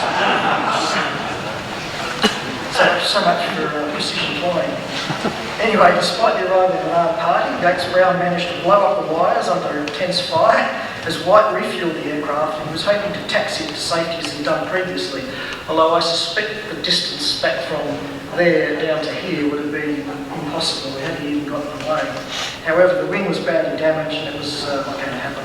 It was also no avail. And they were captured and interned. White later escaped after 2.5 years in captivity, recalling his story in a book called Guests of the Unspeakable. Upon hearing of their loss, Nixon cancelled further long-range flights and thereby denied himself any opportunity to monitor Turkish reinforcements and their entrenchments. Tommy White came back and became a member of the Legislative Assembly of Victoria, an MP, so he actually had and he married Vera Deacon, which was the daughter of Alfred Deacon, so he was definitely a good career move. Anyway, another story that one. Now, a week later, Riley and Captain Edmund Fulton became the final casualties of the original half flight. On the 21st of November, while reconnoitring Cestafon in the Scout, Riley was shot down by ground fire and taken prisoner. His report of Turkish reinforcements in Cestafon never reached Townsend. Had it done so, the outcome of the campaign may have been very different. Unfortunately, his report and maps were captured, and according to a Turkish report, quote 5, please. An aircraft flying at a height of 1,000 metres in a last attempt to examine our line of defence and rear was brought down and captured by means of machine gun fire from our 51st Division. This little event was taken as a happy omen that the luck of the enemy was about to change. The presence of our 51st Division, which turned the balance of success against the assailants in this battle, was ascertained in this fruitless reconnaissance and was shown on the Airmen's map. But the map containing this priceless information fell not into the hands of the enemy commander, but into those of the Turkish commander. Major Riley's greatest gift to us was the sketch showing the course of the Tigris from the Delta to Azizia. This little sketch, probably of small account to the enemy, was an important map in the eyes of the Iraq command. For at headquarters and with the troops, there was no such thing as a map. The next day, Fulton received the same treatment. and by now the flight was left with one scout, one shipborne and a BE-2C. Well, after Townsend's failure to secure Sestafon, nearly 3,000 British and over 12,000 Indian troops withdrew to Kut El Amara, which is this little town you can see on the bend of the rivers, where they were besieged for 5 months. It was clear that there was no escape, and the Turks simply mounted patrols along here and across there, so they cut them off. Meanwhile, Townsend ordered all serviceable aircraft out because there was a small airstrip there, and in December, Peter and a few others escaped to Basra. And during the siege, as you can see, it would be quite easy just to cut them off. They had no way of escaping across the river.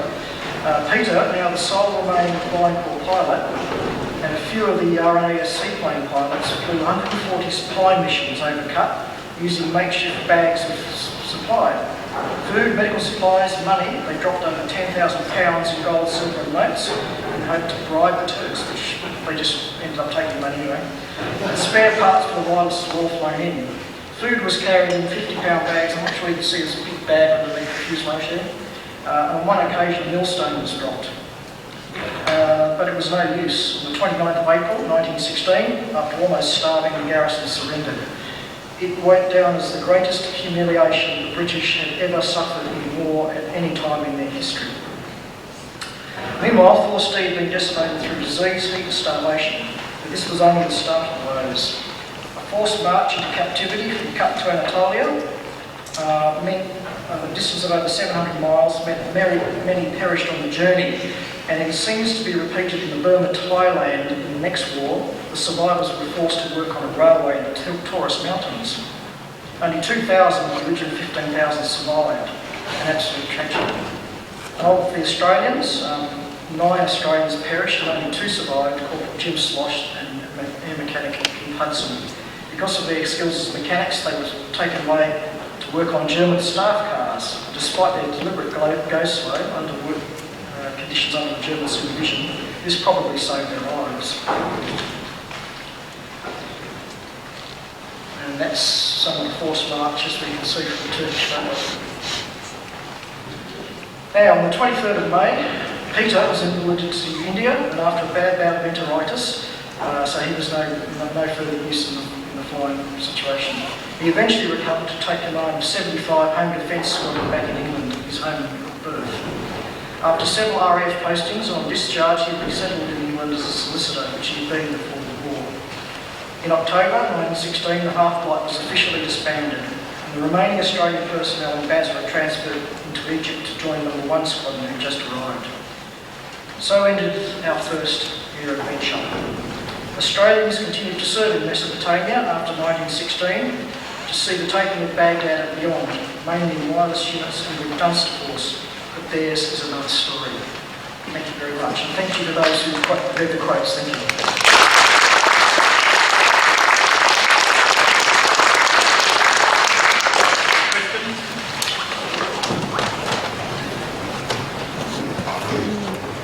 Yes, Keith Garrett from the Friends of the RAAF Museum. I've always wondered, why do they call Henry Peter the monk? I don't know. I think it's allegedly because he was very quiet and shy and retiring. Williams talks about him in his biography, These Are Facts, which by the way aren't totally facts.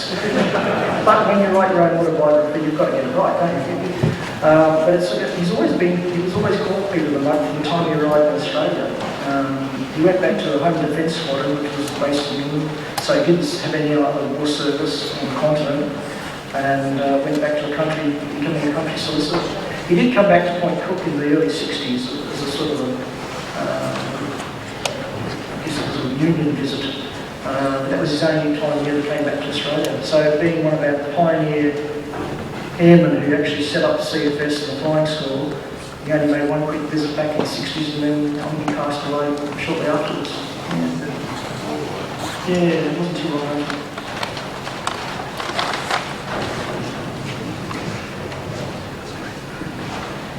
My understanding is that there is grants program promised there is soil brought back from Mesopotamia and used in the construction of that. Can you tell me the quantity? Yeah, no, I'm not sure. it's a story that I was sort of vaguely familiar with, but I'm not sure who got it back either. Because the guys that were left were transshipped to Egypt, and then they spent the rest of the war doing the Palestine, Egypt-Palestine campaign. I don't know whether they were brought back soil or way. And the guys that went to the prisoner of war camp would have been taken. It's a good story anyway, with the thing called Yeah, exactly so. Thank you. I just asked me, Tommy White also kept a little, the way he kept his story going, he had some pieces of paper he wrote very, very small print, and he stuffed them in the sole of his shoe to split them. That's the only way he could keep his, and that became the source of his book. He ended up with the parade. Sorry? Is this the parade? Eventually, yeah, I think it was in 1940, would that be right? Yeah. Well, first Menzies government, so 40 years after the war. I was just going to say on the soil from Mesopotamia question, I have also heard that rumour, and about 15 years ago I wrote it into a draft speech that I wrote for Angus Houston at the event that we held here, seeing if it would gain some legs, and I'm very pleased to see that it perhaps has. The source that I was given had no validity to it. That's not to say it wasn't true, but didn't want that to get in the way of a good story. And as Dave says, if it helps to retain this place and keep it somewhat sacred in our view, then I think it's probably been successful. Yeah, absolutely. I also think that Tommy White's intention to hang around across the shores of his sacred site. Keep that in mind. One more question.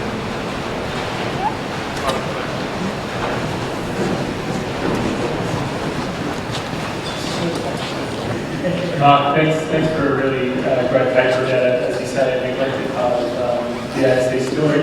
I'm sorry if you already answered this, I just had to duck out to the loo.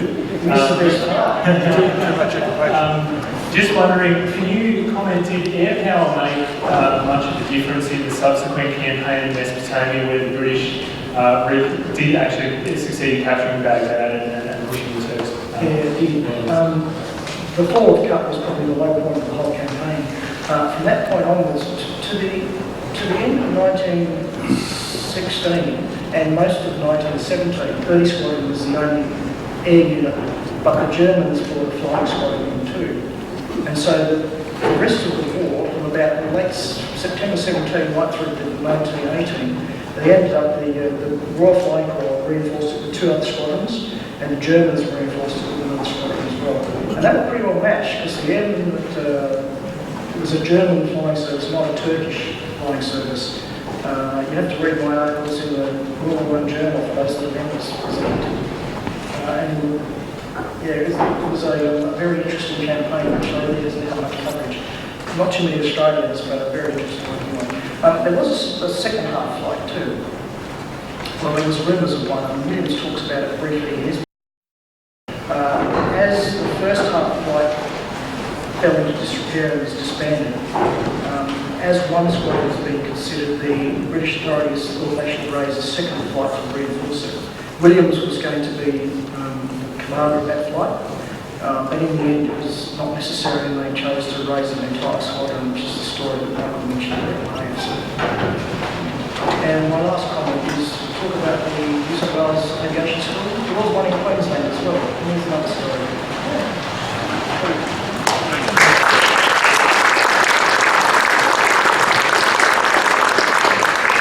We've done so superbly well. We have 30 seconds in which you may stand and stretch your legs. Only 29 left now. With the Mark brief there, it does have a whole new bearing on pioneering of the aviation of what we're doing in Australia. But to go into Mesopotamia, it was really a pioneering service. One thing about that first photograph it shows of the first half, where it looks like somebody from the deliverance strategy, didn't it? 15 seconds, come on now. Sorry. It's all right. Oh, I hope he's still filming complaining about the chair.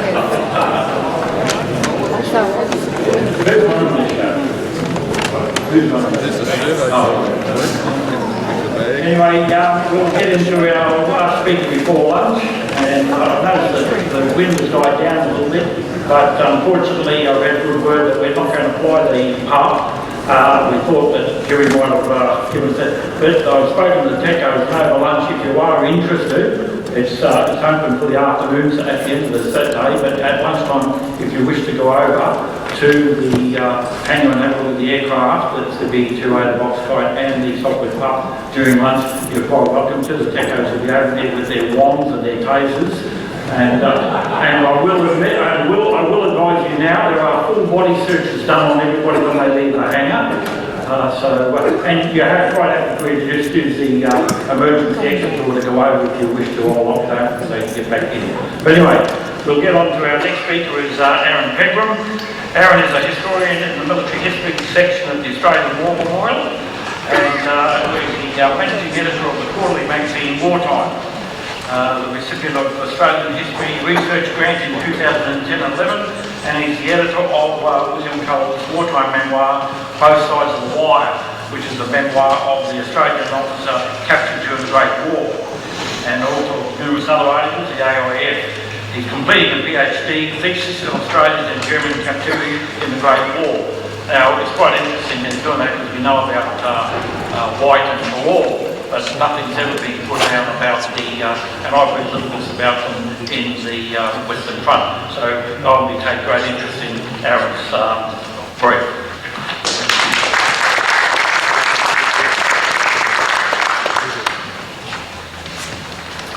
The Australian Flying Corps had its first air combat in France in the Saint-Quentin sector shortly before midday on the 2nd of October 1917. 4 Australian Airco DH-5 scouts from No. 2 Squadron were patrolling the skies near the German-occupied city when they encountered an enemy twin-seater some 2,000 feet below. With numbers and altitude on their side, the Australian pilots dived on the German aircraft, each firing long bursts with their forward-firing Vickers gun. The scouts pursued the twin-seater as it dived towards Commodore, but their engines were no match for the faster enemy aircraft. The scouts broke contact and headed for home, and so ended the AFC's first aerial combat on the Western Front. 15 minutes later, the AFC had its second aerial combat, and No. 2 Squadron suffered its first operational casualty since its arrival in France just 9 days before. 25-year-old Lieutenant Ivo Agnew of Oatlands, Tasmania, was one of the 4 pilots returning to Bazieux airfield when the second enemy aircraft flew head-on into the Australian patrol. 2 scouts followed the German twin-seater in its sharp dive, leaving Agnew and the patrol leader as top cover for the scrap taking place below. Agnew discovered his machine gun had jammed in the previous contact.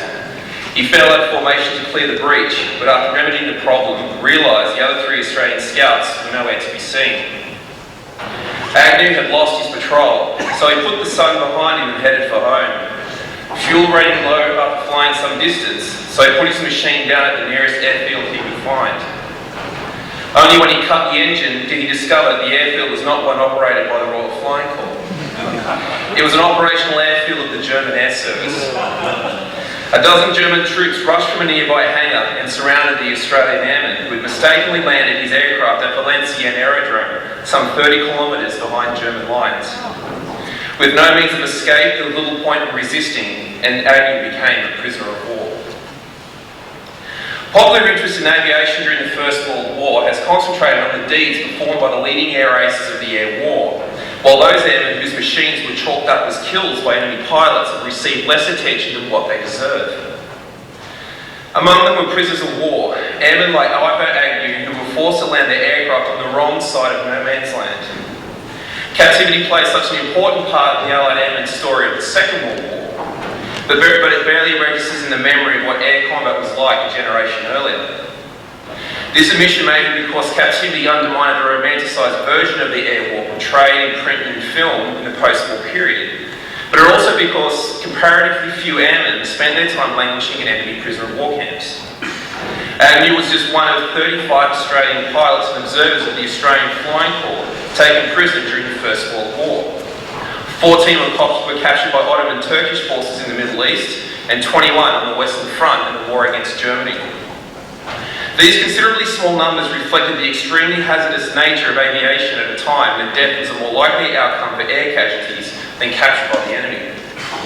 A total of 410 pilots and 153 observers flew operations with the Australian Flying Corps, of which 110 died from combat-related causes.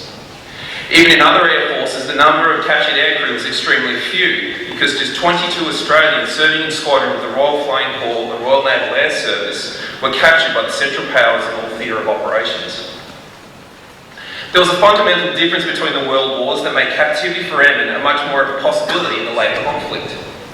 Allied airmen in the Second World War could bail out of their stricken aircraft by parachute over enemy territory, whereas their forebears of the Australian Flying Corps who flew over hostile territory in less sturdy machines carried no parachutes at all. Parachutes were invented before the war, but the Royal Flying Corps had only permitted them to be used by crews of observation balloons operating behind Allied lines. Some airmen believed that the War Office, Airborne and RAAF authorities thought that aircrews would fight less aggressively if they were tempted to abandon their aircraft. Pilots thought differently. One Camel pilot wrote in June 1917, quote, "To know you had a sporting chance of escape from a breakup or flame-up would make you much braver in a scrap," end quote. Because most Allied air operations took place over German or Ottoman lines, the enemy could recover an aircraft wreckage, study it for intelligence, or salvage it for parts, so not having a parachute was an incentive for pilots to return their aircraft to friendly airfields.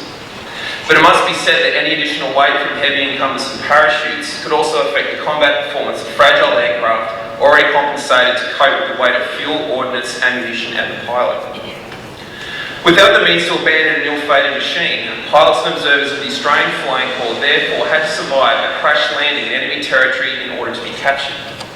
This was extremely difficult with high-powered aircraft made of highly flammable doped fabric, bracing wires and plywood, and in most cases proved fatal when flaming or structurally damaged aircraft fell from the sky. But if an airman managed to survive a landing in hostile territory and he was captured, the chances of him surviving the war as a prisoner were remarkably high. Mortality rates among the 4,044 Australians captured during the First World War show that the vast majority, 90% of them, survived captivity and the war. 3,848 Australians were captured by the German army in the fighting on the Western Front, of which 337 died, about 8.7%, mainly from wounds received in battle. Conditions were much more severe for those captured in the sideshow theatres on Gallipoli, in Mesopotamia, Sinai and Palestine. 196 Australians were captured by Ottoman forces in these theatres, of which just 60 died, about 30%, primarily from disease.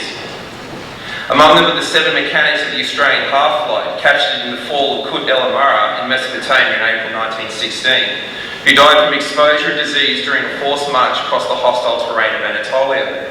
They were the only members of the Australian Flying Corps to die in captivity. Notwithstanding the hardships prisoners of the First World War endured in enemy hands, captivity was not the ordeal that Australian popular memory holds it to be. In the absence of misery equivalent to the Sandakan Death March or the Tide Memorial of the Second World War, the Berlin-Baghdad railway experience that Mark alluded to earlier notwithstanding, it was the war itself and the loss of 60,000 Australian war dead in the fighting that was a far greater tragedy for the nation's First World War experience. With 1 in 5 AFC pilots and observers being killed in training, air crashes or air combat, the survival rates were much better for a captured airman in the hands of the enemy, rather than flying with his squadron. The capture of Australian aircraft reflected the diverse range of tasks the AFC performed against Ottoman and German forces in the 3 operational theatres. Mark's actually stolen my thunder about Trelaw and White. Thank you very much, Mark. So I'm just going to skip their experiences and head straight to number 1 Squadron in Palestine. Of the 4 half-flight pilots sent to Mesopotamia, 2 were captured, and a 3rd, Lieutenant Merz, was killed, and we're going to be hearing about him later on. Flying behind enemy lines was extremely dangerous and fragile, unreliable aircraft that possessed no form of defensive armament, but the experience of number 1 Squadron in Palestine suggested it was just as dangerous for airmen who were better prepared for air operations in the desert. Number 1 Squadron carried out reconnaissance work in the Egyptian and Sinai deserts until the Allied advance into Palestine in January 1917. There it performed photography, ground attack and liaison sorties, in addition to its intended reconnaissance role, and had to contend with the German air service, which maintained superiority in German Ottoman skies. One thing that Mike didn't say was that the Ottomans possessed no aircraft at all, so the airmen of the half-flight operated behind enemy lines without ever having to be harassed from the air. Just as it had in Mesopotamia, the air war over the Palestinian desert took the airmen of Number 1 Squadron behind enemy lines, where 12 of its members were forced from the sky. Most Number 1 Squadron airmen were captured in 1918, having crash-landed their fast and maneuverable Bristol F-2B Brisbane fighters. The F-2B was the most successful twin-seater operated by the Australian Flying Corps. However, it was just as susceptible to Archie and ground fire like any other aircraft in ground attack sorties. On 20th of January 1918, Alfred Poole and his observer Fred Hancock were forced to glide their Brisbane about 10 miles towards Allied lines after heavy anti-aircraft fire put their engine out of action over Kalkilia, about a kilometre behind Turkish lines. The fighters had yet fallen into the hands of the enemy, so after landing, Poole punctured the fuel tanks and fired a very flared pistol into the fuselage to set it aflame. Turkish and German troops retaliated with artillery and machine gun fire, then surrounded the airmen and forced them to surrender. Scenes such as this were sometimes avoided when downed airmen were rescued by their comrades, such as Frank McNamara's rescue of David Rutherford in March 1917, for which McNamara was awarded the Victoria Cross. Lesser known were the rescues that didn't go according to plan. Ground Fire Force Douglas Rutherford and Joe McGilligan to land during a reconnaissance sortie near Amman on the 1st of May 1918. A second Brisbane flown by Fred Haig and Ron Challoner landed to rescue the downed airmen, but a wheel collapsed on takeoff under the weight of the additional crew and the second aircraft toppled on its nose. Alone in the middle of the desert, a great distance from Allied lines, the 4 airmen were forced to surrender to Circassian cavalry, who then handed the stranded airmen over to the German air service. Downed aircrew in Palestine were treated considerably well on capture and were able to walk away from a wrecked machine into captivity with minimal displays of violence. I think the earlier photograph there shows that quite neatly. Most noteworthy was the generosity shown towards Claude Vaughton, who in July 1917 was forced to land his VE-12 in Ottoman territory when his controls were shot away during a scrap with German scouts over Gaza. Captured by Turks, Vaughton was handed over to the German air service, where he became the guest of the Albatross pilot who had brought him down, Oberleutnant Gerhard Felmy of Flieger Abteilung 300. In a fine display of chivalry between the two airmen, Felmy took Vaughton on a tour of Jerusalem and later flew over Number 1 Squadron's airfield and dropped a photograph of the pair together, informing them that Vaughton was alive and well as a prisoner of war. Felmy later dropped letters from Vaughton addressed to his parents, which then initiated a bizarre series of fraternising letter drop exchanges between the German and Australian airmen. Other Australian aircrew had no such luck. Some were slapped or kicked by Turks and Germans on capture, but it was nothing compared to the ordeal that White and Trelaw, the half-flight, had endured in the hands of Arab tribesmen. This reflected life in the desert for tribes such as the Bedouin, where scavenging and hunting was a means to an end, and for whom the rules of international law did not apply.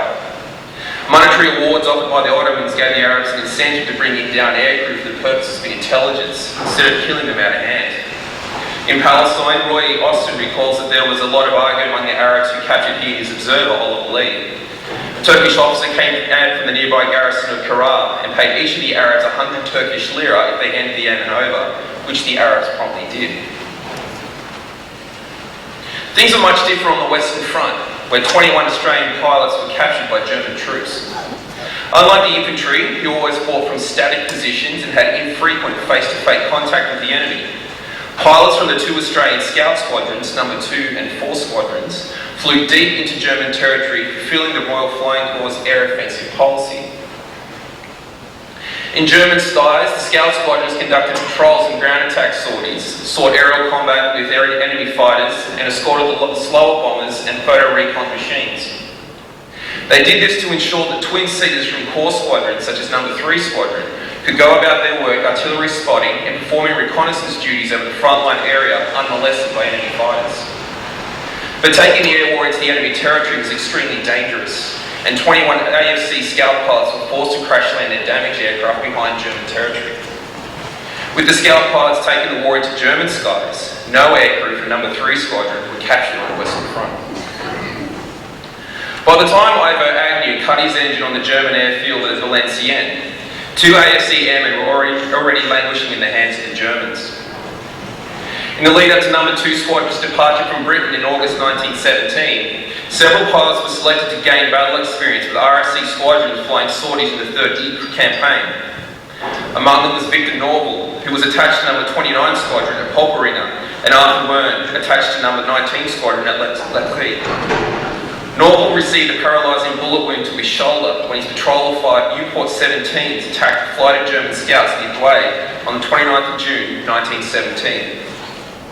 Another bullet severed the aircraft's fuel line, which stopped his engine, and at 11,000 feet, the machine plummeted from the sky. Norval was fired up from the air and in the ground as he lost altitude, but managed to recover the aircraft in time to land upside down over a shell hole 4 miles behind German lines. On releasing the safety belt, he fell to the bottom of the shell hole, where he was immediately recovered by German troops. No. 2 Squadron didn't fly any sorties during the Third Ypres campaign, but bombed and strafed ground targets ahead of British Third Army's advance in the Hindenburg Line at Cambrai on the 20th of November 1917. Owing to the heavy fog that shrouded the battlefield, bombing and strafing attacks were made at extremely low altitudes that made ground fire particularly hazardous for AFC pilots. Les Ward's DH-5 was hit by ground fire as he strafed trenches packed with German troops at 1,500 feet. The aircraft's rotary engine ploughed through the fuselage as it hit the ground, propelling Ward through the plywood coaming. He regained consciousness alongside the aircraft with a broken leg, in the company of 2 Germans who, with rifles shouldered, demanded him to surrender. No. 4 Squadron lost pilots as prisoners as soon as it began operations in January 1918. One of its first operations was to escort a flight of British twin-seaters on a photo recon sortie over Long on the 13th of January 1918. German anti-aircraft fire hit and disabled Frank Wilmot's engine over the target, and he was set upon by 2 German scouts as he separated from the rest of his patrol. Wilmot was forced to land his camel close to a small village where he was captured by Airmen infantry before he had a chance to burn his machine. Australian airmen continued to be brought down and captured throughout 1918, mainly through stoushes with enemy aircraft and encounters with Archie and ground fire. Every now and again, Camel pilots developed engine trouble the moment it mattered the most. Bill Nichols, for example, found it difficult to keep up with the rest of his flight during patrol between Arras and Armentières on the morning of 16th of March 1918. Because he was lagging a little distance behind the rest of his formation, he was set upon by 6 enemy scouts. He put his camel into a steep dive to seek refuge beneath patrol, but he was attacked from below by another 2 enemy aircraft. He dived again, but his camel's high-torque Clerget rotary engine stalled and forced the nose-heavy machine into one of its infamous spins. Nichols recovered in time, but ditched his machine in enemy trenches, where he was immediately seized by German infantry. Wounded and unconscious airmen were treated considerably well by German troops, who administered first aid sympathetically and in no way different from their own injured men. Ward wrote in his diary how he was treated, quote, splendidly by his captors, who used their bayonet scabbards as splints for his broken leg before carrying him to the nearest dressing station. Brought down near Oppie in March 1918, Oscar Flight was also treated with kindness. He regained consciousness with German medical orderlies gently bathing his head. Pilots who climbed out of their cockpits without injury, on the other hand, risked being lynched by German troops who had been bombed and strafed from the air and had no sympathy for a downed enemy airman. Archie Rackett was forced to land his SE-5A near Villers-Bretonneux on the 2nd of June 1918 after it was hit by anti-aircraft fire and he was assailed by 2 enemy aircraft. He was immediately pounced upon by German infantry who were in no mood to kindly treat the enemy pilot. They formed a circle around him, kicking him and slapping him across the face and broke his goggles across his forehead. A German officer prevented Oscar Flight from a wreckside execution when medical orderlies who were gently tending his injuries allowed him to return to the aircraft to retrieve his wristwatch. He instead retrieved his very flare pistol and fired it into the aircraft's fuselage, setting it alight, which then caused German troops to open fire at close range on the unarmed airmen. One Australian pilot who flew with the Royal Flying Corps, Valentine Adams of No. 70 Squadron, is believed to have been shot and killed at Linsell on the 4th of May 1917 by German troops who deliberately ignored his attempts to surrender. Above all, however, treatment depended on the branch of the German army to which an airman fell captive, with the best treatment being given to those by those of the AFC's opponents in the air. Ivo Agnew wrote in his diary that he was treated well by his captors of the German Air Service, who hosted a dinner in his honour at Yasta 42's officers' mess at Valenciennes. Afterwards, he was taken on a tour of the German aerodrome where he was shown their Albatross Scouts and a collection of 4 captured British aircraft, quote, resplendent in black iron crosses, end quote, before being sent to the nearest headquarters for interrogation. Having survived the crash landing and initial treatment by the enemy, Australian airmen were interrogated for intelligence purposes. The RAAF's policy in taking the air war over enemy territory meant that there was a significant chance for Allied pilots to become prisoners of war, so airmen were trained and fully prepared for the interrogation process.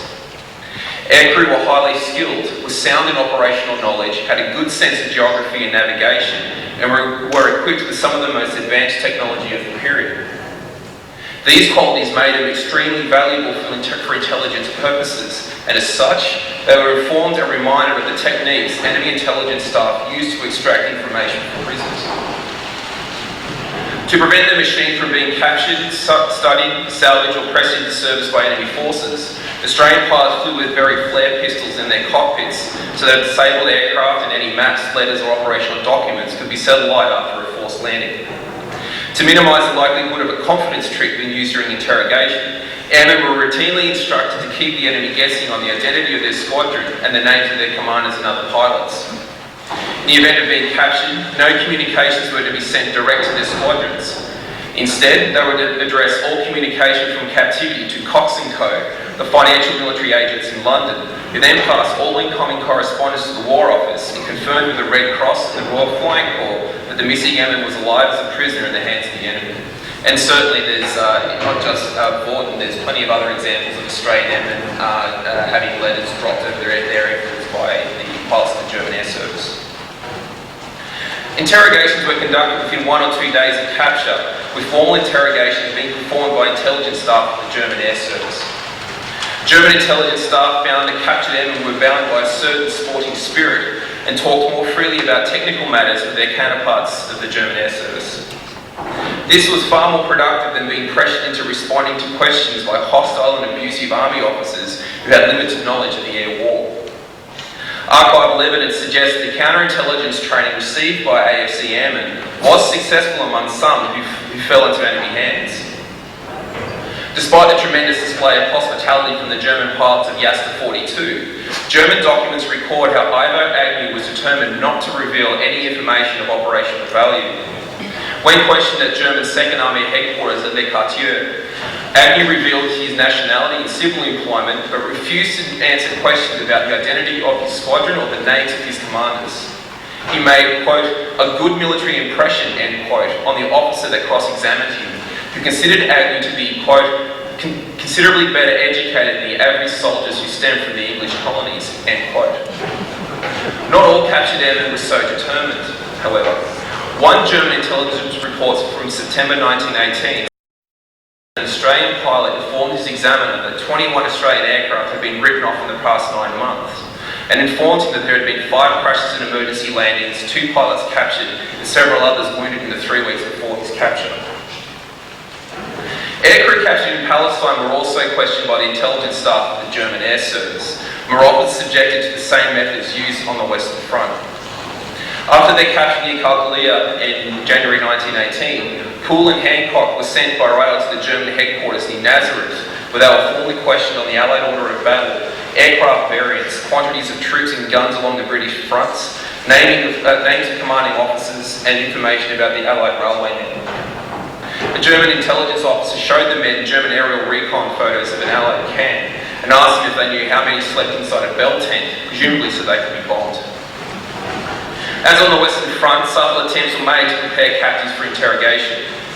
Ron Austin and Oliver Lee were treated considerably well by Turkish officers at Farah before they were handed over to German intelligence staff in Amman. There they were fed, given a bath, and were provided clothes while the Turks deloused their flight suits, in the hope that the kind treatment might lull them into a false sense of security and get them to talk. Thomas White, on the other hand, received 1 week in solitary confinement at Baghdad for refusing to disclose anything during his interrogation. British airmen were fully aware that they're only bound to give the enemy their name and rank, as anything else might reveal the strength, morale and disposition of Allied forces or compromise the success of future air and ground operations. Aircrew knew what to expect from their examiners, so German intelligence staff were forced to use more indirect means of inquiry to extract information from them. Australian pilots captured in France were often detained with British airmen before being transported to Germany. The idea being that prisoners will compare stories, discuss aircraft or operational matters, much to the benefit of listening intelligence staff. Wentworth Randall of No. 4 Squadron found 2 recording devices hidden in the wall of his locked room at Lille, in which he shared with 2 other British airmen, as did Archie Rackford of No. 2 Squadron, who was detained at a large hotel at Karlsruhe in Germany. Most AFC and AIF officers were sent from France to Karlsruhe, where they would spend several nights detained in a room of the hotel before being moved to the main processing and distribution camp in the centre of town. Knowing a recording device was concealed in the walls, Rackett found the situation quite amusing. He was locked in the room with a French officer who spoke no English, and so the pair played cards for several hours without hardly speaking. After interrogation, captured airmen were transported to a prison camp in the homeland of their captors, where they remained until the end of hostilities. When they were interviewed by clerks from AIF admin headquarters after their repatriation from captivity, AFC airmen talked very little about this part of their imprisonment. They spoke only about the camps where they were held and the treatment they endured there, but nothing about how they passed the time. Frustrating though this may be for the historians studying their experience, it does, however, reflect the privileges of rank in the prisoner of war story. Prisoners were detained in camps appropriate to their rank, with AFC airmen being held in camps for other British officers.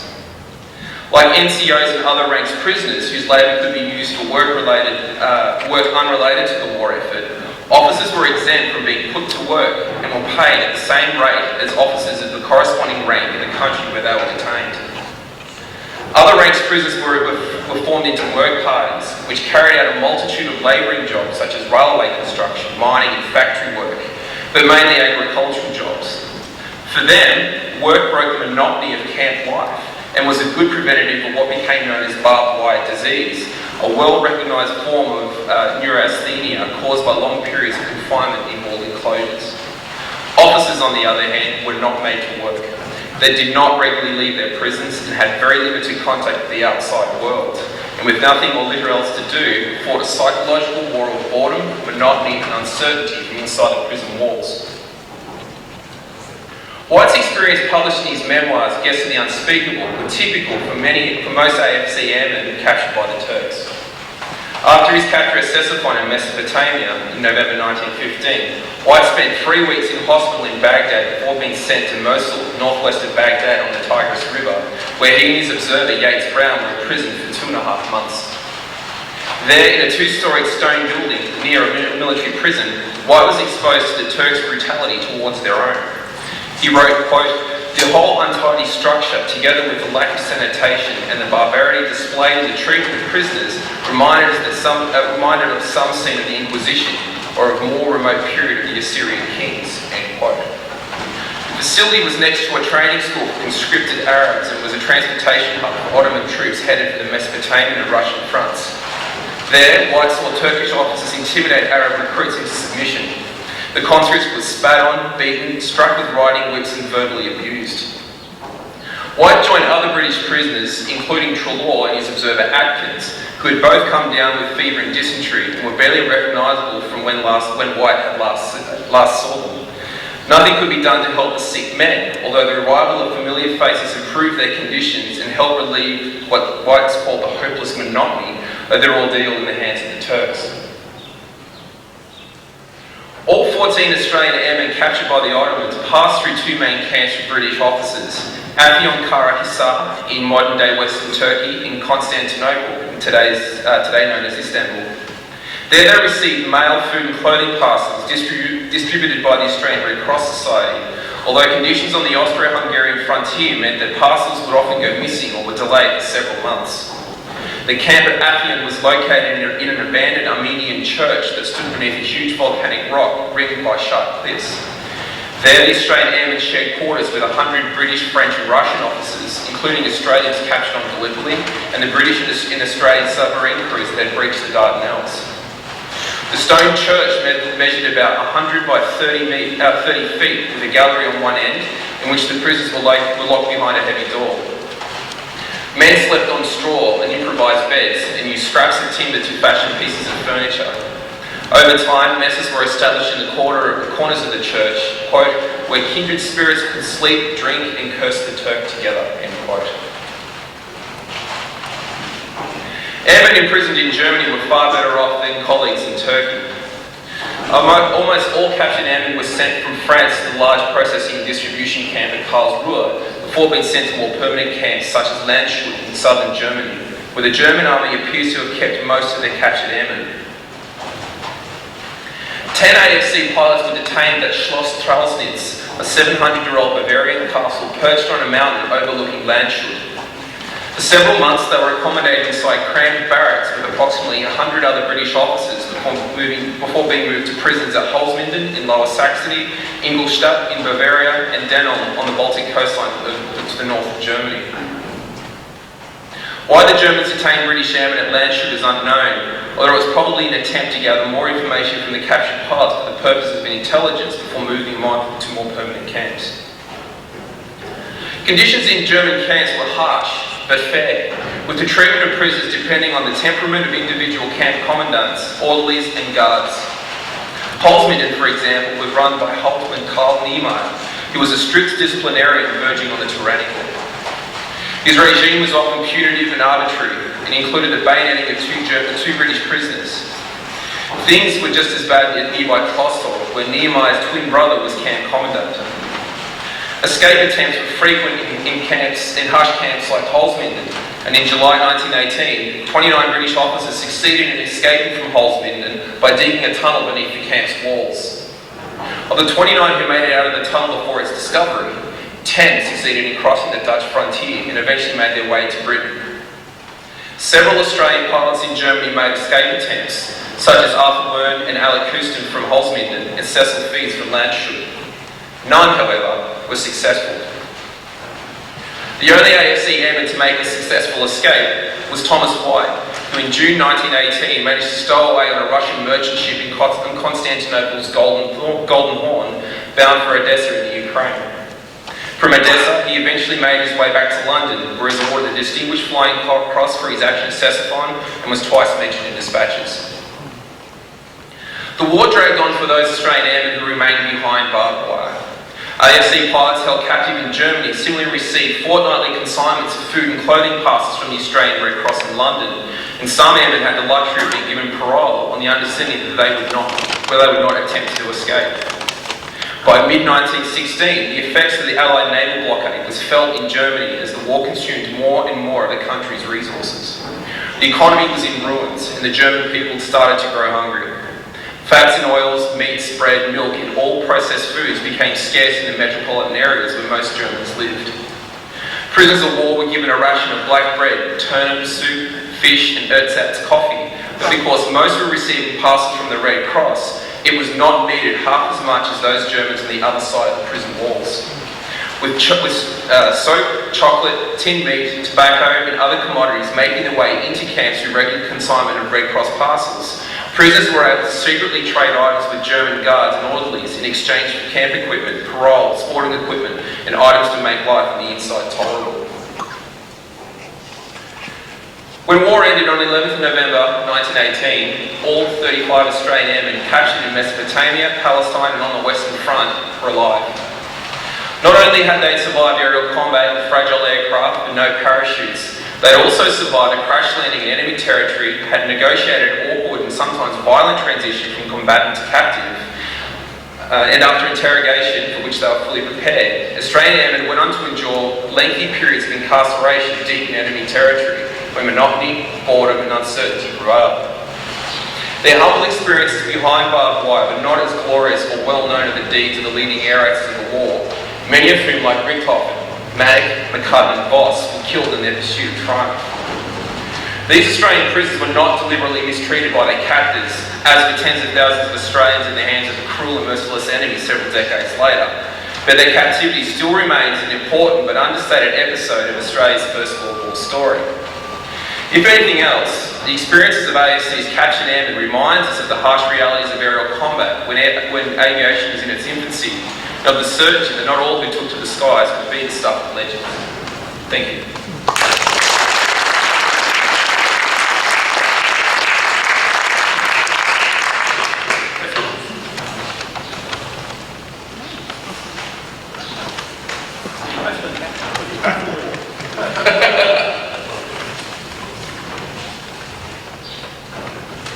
Thank you for a very, very interesting presentation.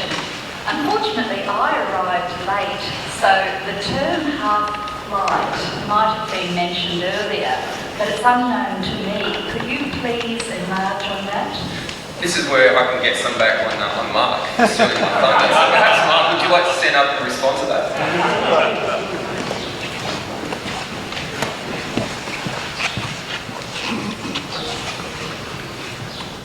Thanks for the quick pass there, Aaron. The half-flight I talked about in my presentation, I'm sorry I missed it, but basically, flight in World War I was about 8 to 10 flying airmen and about 100 ground troops. That's a flight. 3 of them made up a full squadron. When Australia sent our first detachment overseas to Mesopotamia, which is now Iraq, we could only afford 4 officers and about 40 troops. So that was actually half of one flight. So they called it a half flight. And that's about as complicated as it gets.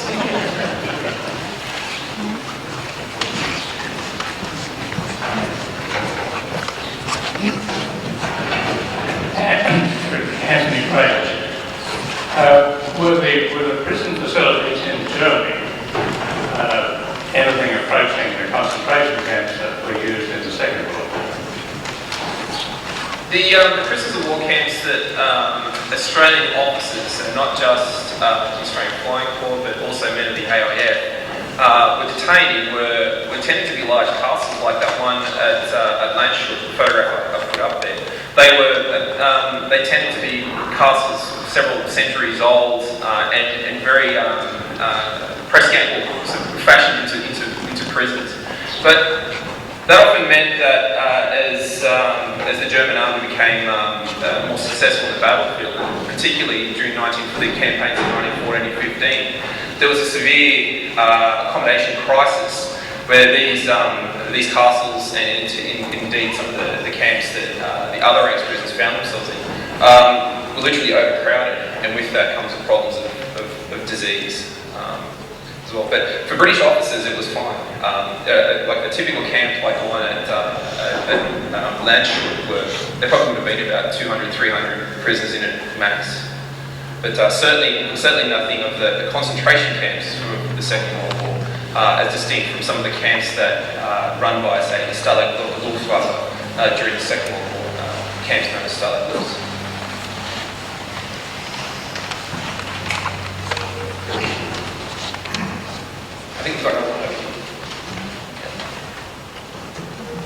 During your presentation, you featured a painting which showed, was it Flight Lieutenant McNamara being followed by Circassian cavalry. Now, the Circassians, were they Turkish or were they Arab? I'm not too sure, actually. Again, this might be another one for Mark, but from my understanding, the Circassian cavalry were part of the Ottoman forces. That's all I know. That's what's actually written in the accounts by some of the airmen after they returned to captivity. So I'm not exactly sure who they are, but as far as I know, they're just members. They're a troop of. They were from the eastern Anatolia. Yeah. They're from eastern Anatolia. Yeah. Fantastic. Okay, so there we go. Okay. All right. Okay, great.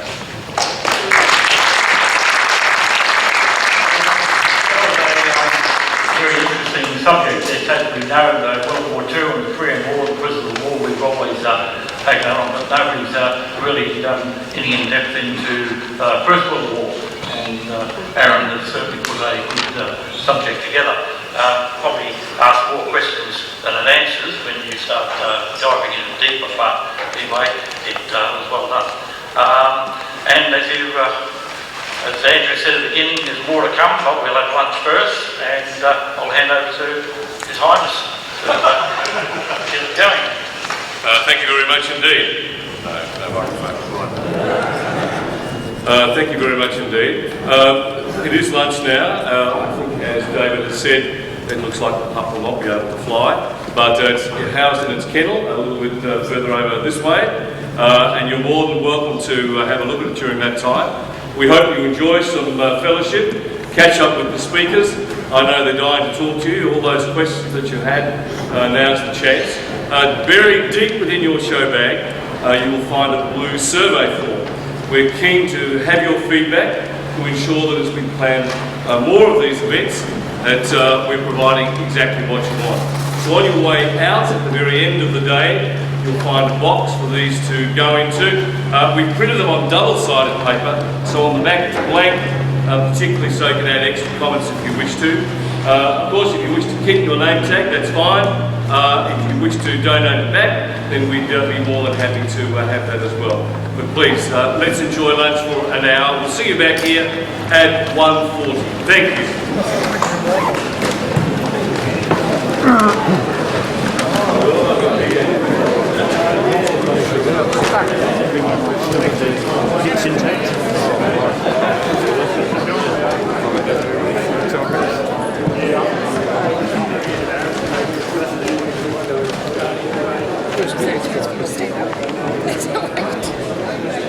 Mark, can I talk about? Oh, sure.